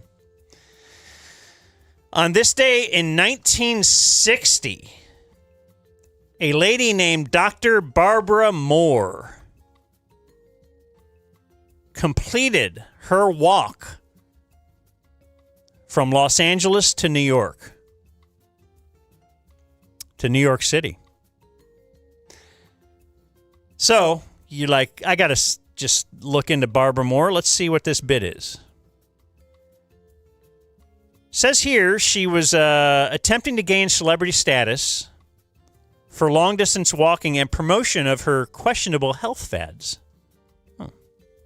Okay. Barbara Moore was a vegetarian. Okay. And a breatharian. What?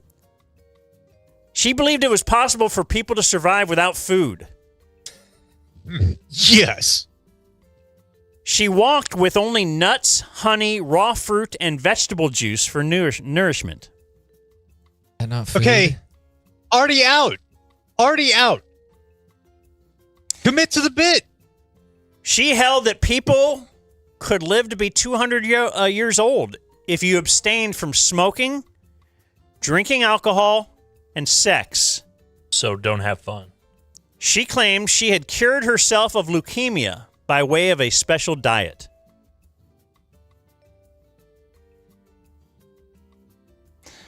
Okay. Well, She I've died got in real London problems. in a London hospital in 1977, bankrupt and near starvation because of her refusal to eat. Yeah. We call that survival of the fittest. That's incredible. Yeah. That's incredible. And she thought, what if I walk a long way? I mean, it did get her this publicity at the very least. I'm just upset. She termed herself what? A breathe-only Aryan? What is it? A breatharian, yeah. Breatharian, maybe. Who knows? It's hard to say. Now, the mating thing, I actually have, there's science on, like, there's types of insects in controlled environments. I guess they observe it in controlled environments. If they don't mate, they live longer. So, like, there is something about mating that triggers your biological, like, clock to die. It's in some way that, like, now it's time to take care of and slow down. And so the idea is that there are some species, maybe, I don't know, 200 seems ambitious, but pull out is what I'm saying. Will do. Thank you, Robert. On this day in 2013, well, not this day. Let's take you to tomorrow in 2013. This aired on a TV station in San Francisco.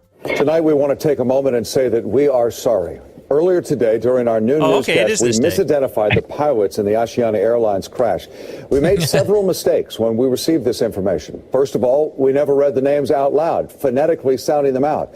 Then, during our phone call to the NTSB, where the person confirmed the spellings of the names, we never asked that person to give us their position within the agency. We heard this person verify the information without questioning who they were, and then we rushed the names onto our noon newscast. Wow, you know what? I just saw that newscast, and I'm like, you just apologized for what? Let me go back and see the noon newscast. I actually recorded it. We have new information now also on the plane crash. KTVU has just learned the names of the 4 pilots who were on board the flight. They are Captain Sum Ting Wong, Wee Tu Lo, Ho Lee Fook, and Bang Ding Ao. The NTSB has confirmed these are the names of the pilots on board Flight 214 when it crashed. We are working to determine exactly what roles each of them played during the landing on Saturday. Whoever the guy is, like, that's posed as like, that's his Mona Lisa. Or yes, something. his it's the greatest moment of his life. Is there any way, like, we can find that person now? No way. No way. That's still probably a felony. But that guy's buddies, he's exempt from any fantasy punishment ever. That's just I've noticed something new every time, you know?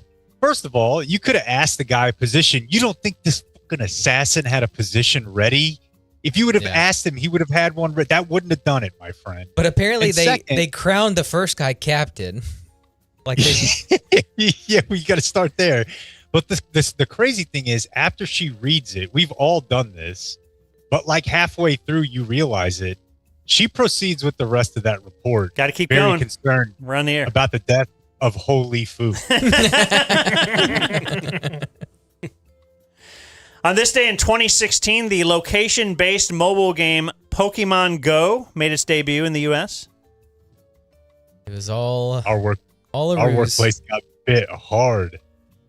Oh, we did that story a few months ago.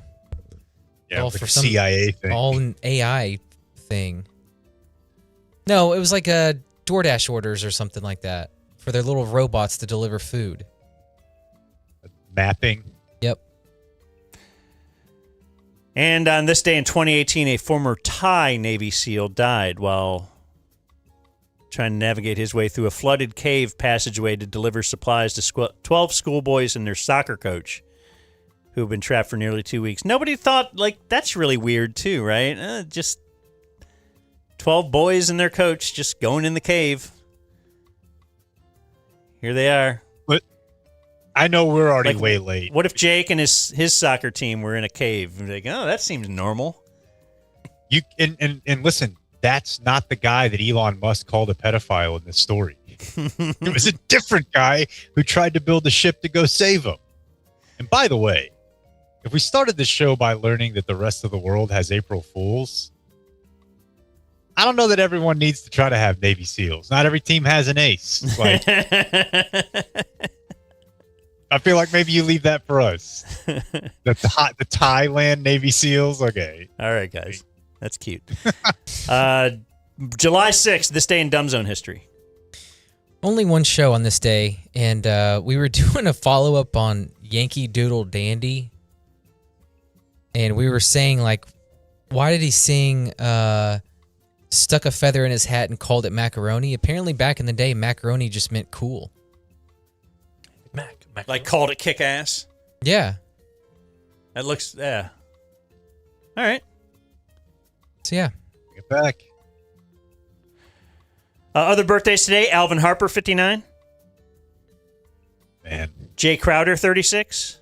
Former Mav. You don't need a Jay Crowder. You need a Jay Crowder type. Shut up, Titus and Taint. Zion Williamson is 26. Brandon Jacobs is 44. Zion, that's the first time I ever saw the pay $20 to get into a random high school gym to watch somebody play high school. He also might be the guy who was the final piece. Yeah, I was there. He was the final piece in the puzzle for my old man philosophy that giving a shit is the most important quality in a pro athlete. Was it Orlando Scandrick or Terrence Newman that said all the defensive linemen need to tackle Brandon Jacobs because I don't want to? Paul Gasol is 46. Mike Jenkins said it. Great. Andrew Benintendi is 32. Brad. Bust. Manny Machado is 34. He is our War Games runner-up with 62.1. Willie Randolph, 72. Steroids from that principal. Machado? Willie Randolph, he's their War Games winner. He's 72. The 14th Dalai Lama, Tenzin Gyatso, that's his name, the Dalai Lama's name, is 91. Long off the T, the Lama. Blake, did you know the Dalai Lama was like the Pope? Like it was a position that's passed down? Isn't it by birth, too? Like, reincarnated. Pope is a thing where they're like, they get you when you're an old. But they have to, like, they get a bird that flies somewhere and then it does something and then they're like, oh, the bird is outside that window. All right, whatever baby's in there. And they're like, and then it becomes that's how they got this guy. And he became the Dalai Lama. Like, he didn't have, like, a phase where he was holding up liquor stores and doing cocaine or anything. Like, he was just the Lama the whole time. They don't even make you play in college. It's just straight to the pros. I'll be interesting to see how that, like 91, that was a different day when they did that. Can you come up with a llama and make him just be the llama in this day and age? Yeah, he puts out a mixtape. He's like, what? Right. I don't get to bang a lot of ladies? No, you can't because you're the llama. And he's like, it's just he's going by Young Llama. That's gonna be awesome. Lil Llama, little llama, little llama. Rip. That's so good. Burt Ward, he was Robin in the Batman TV series. He's 81 now. Famous painter George Bush is 80. Rapper. Jake gets upset when I do rapper birthdays. What you do? Inspecta Deck is 56. All right. That's a fourth tier member of Wu-Tang, but rapper 50 Cent is 51. Better with every day. Kevin Hart is 47. Sylvester Stallone is 80. Tamara Mowry is 48. From Sister Sister. Oh, so that means... did they have careers, right? Like they're in Talk? Yes. And our Dumb Zone birthday of the day. You're going to do one of the sisters' birthdays, but not the other? Is it both? Yeah, I was going to say, I thought they were twins, but... Only one made the list. Damn. Tough break. Dumb Zone birthday of the day is Larsa Pippen is 52. I believe, who is she with now? A much younger person, right? Yeah. Didn't she have relations with Michael Jordan's son? That's what it is. She was Scottie Pippen's ex-wife. Supposedly was dating Michael Jordan's son.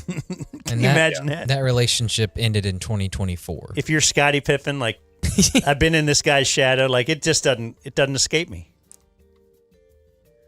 Now with Jeff Kobe. He's got to love LeBron, right? You would definitely get him in a LeBron versus Jordan debate.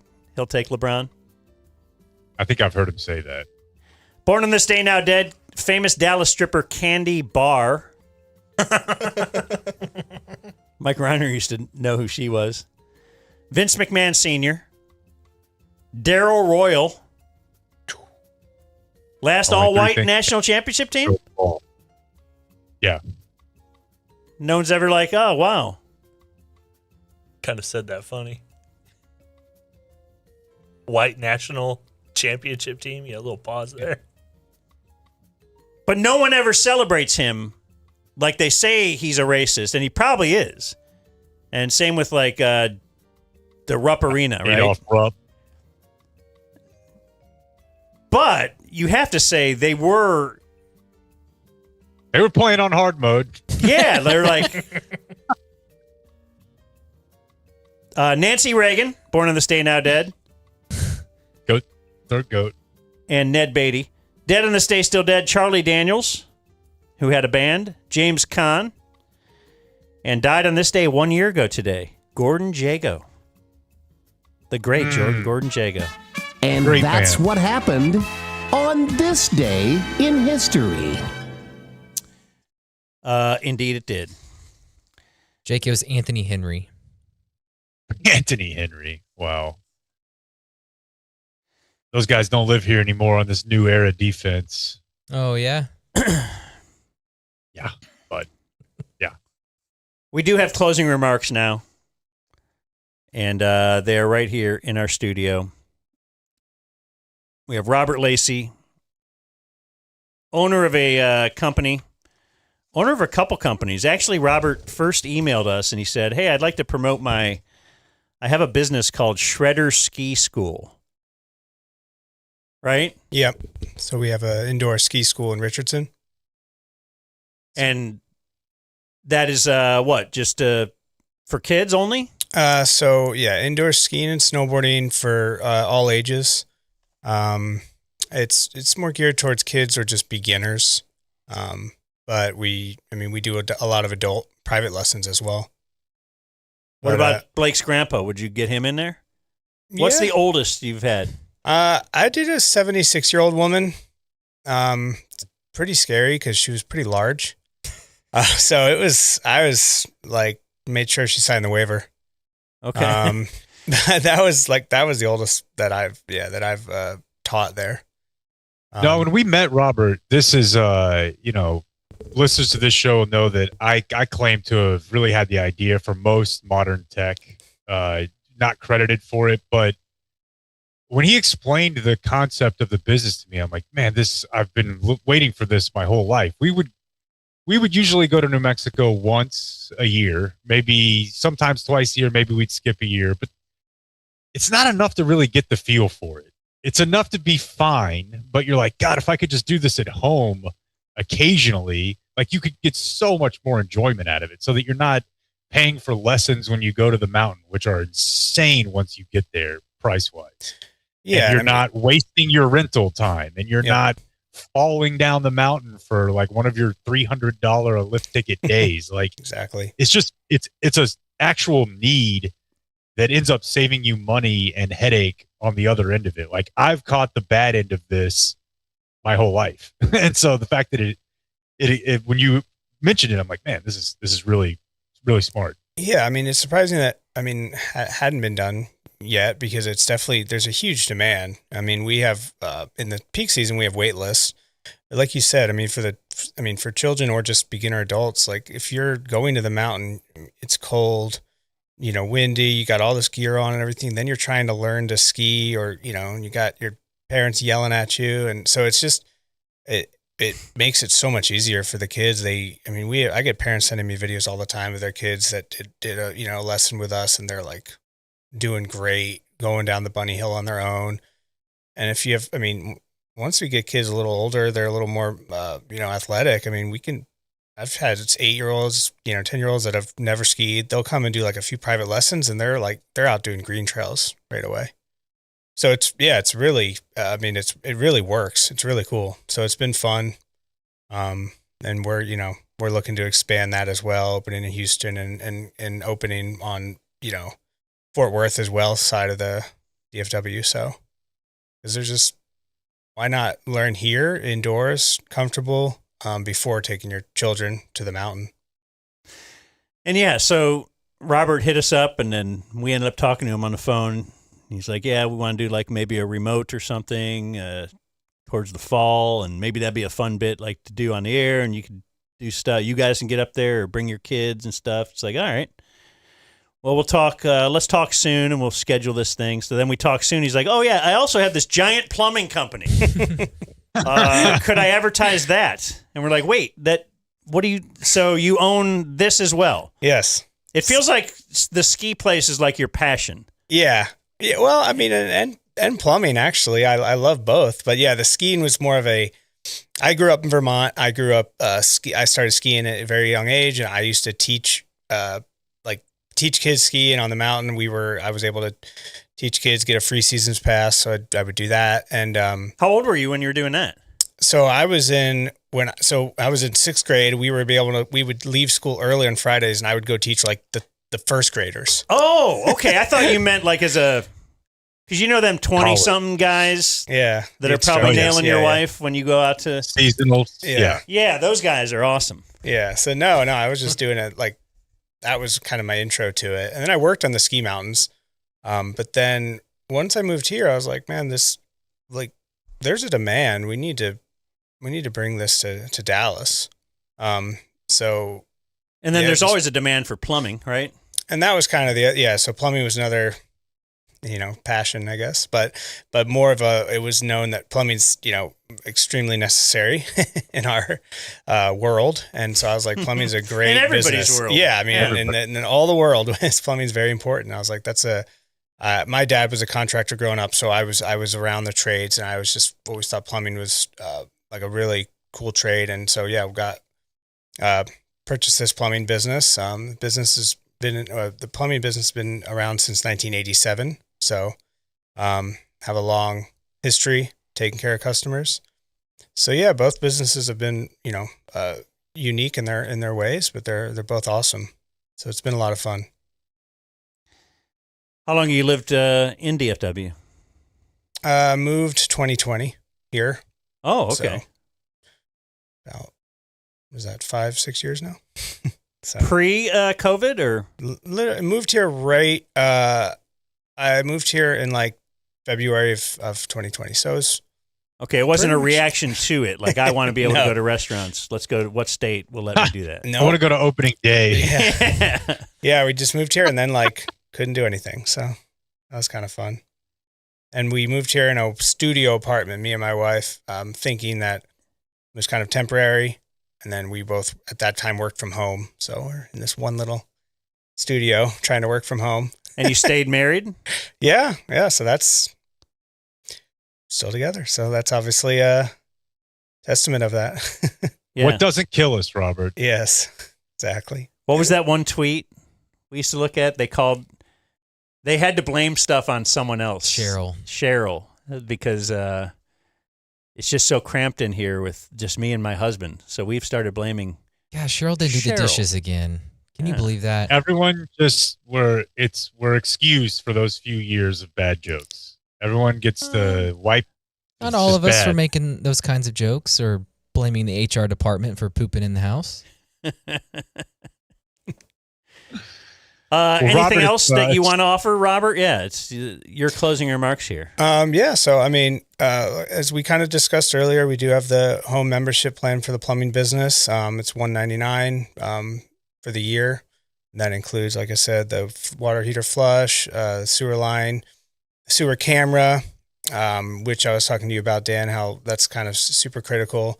Being able to go take a camera down into your sewer line, that's how you're really going to see if you have an issue. Like usually your sewer line's not backing up just because you threw a few wet wipes down there. It's probably got something's grabbing those and catching them. So sewer camera is an awesome tool. We're pretty much using that on any of our sewer cleanings we're doing.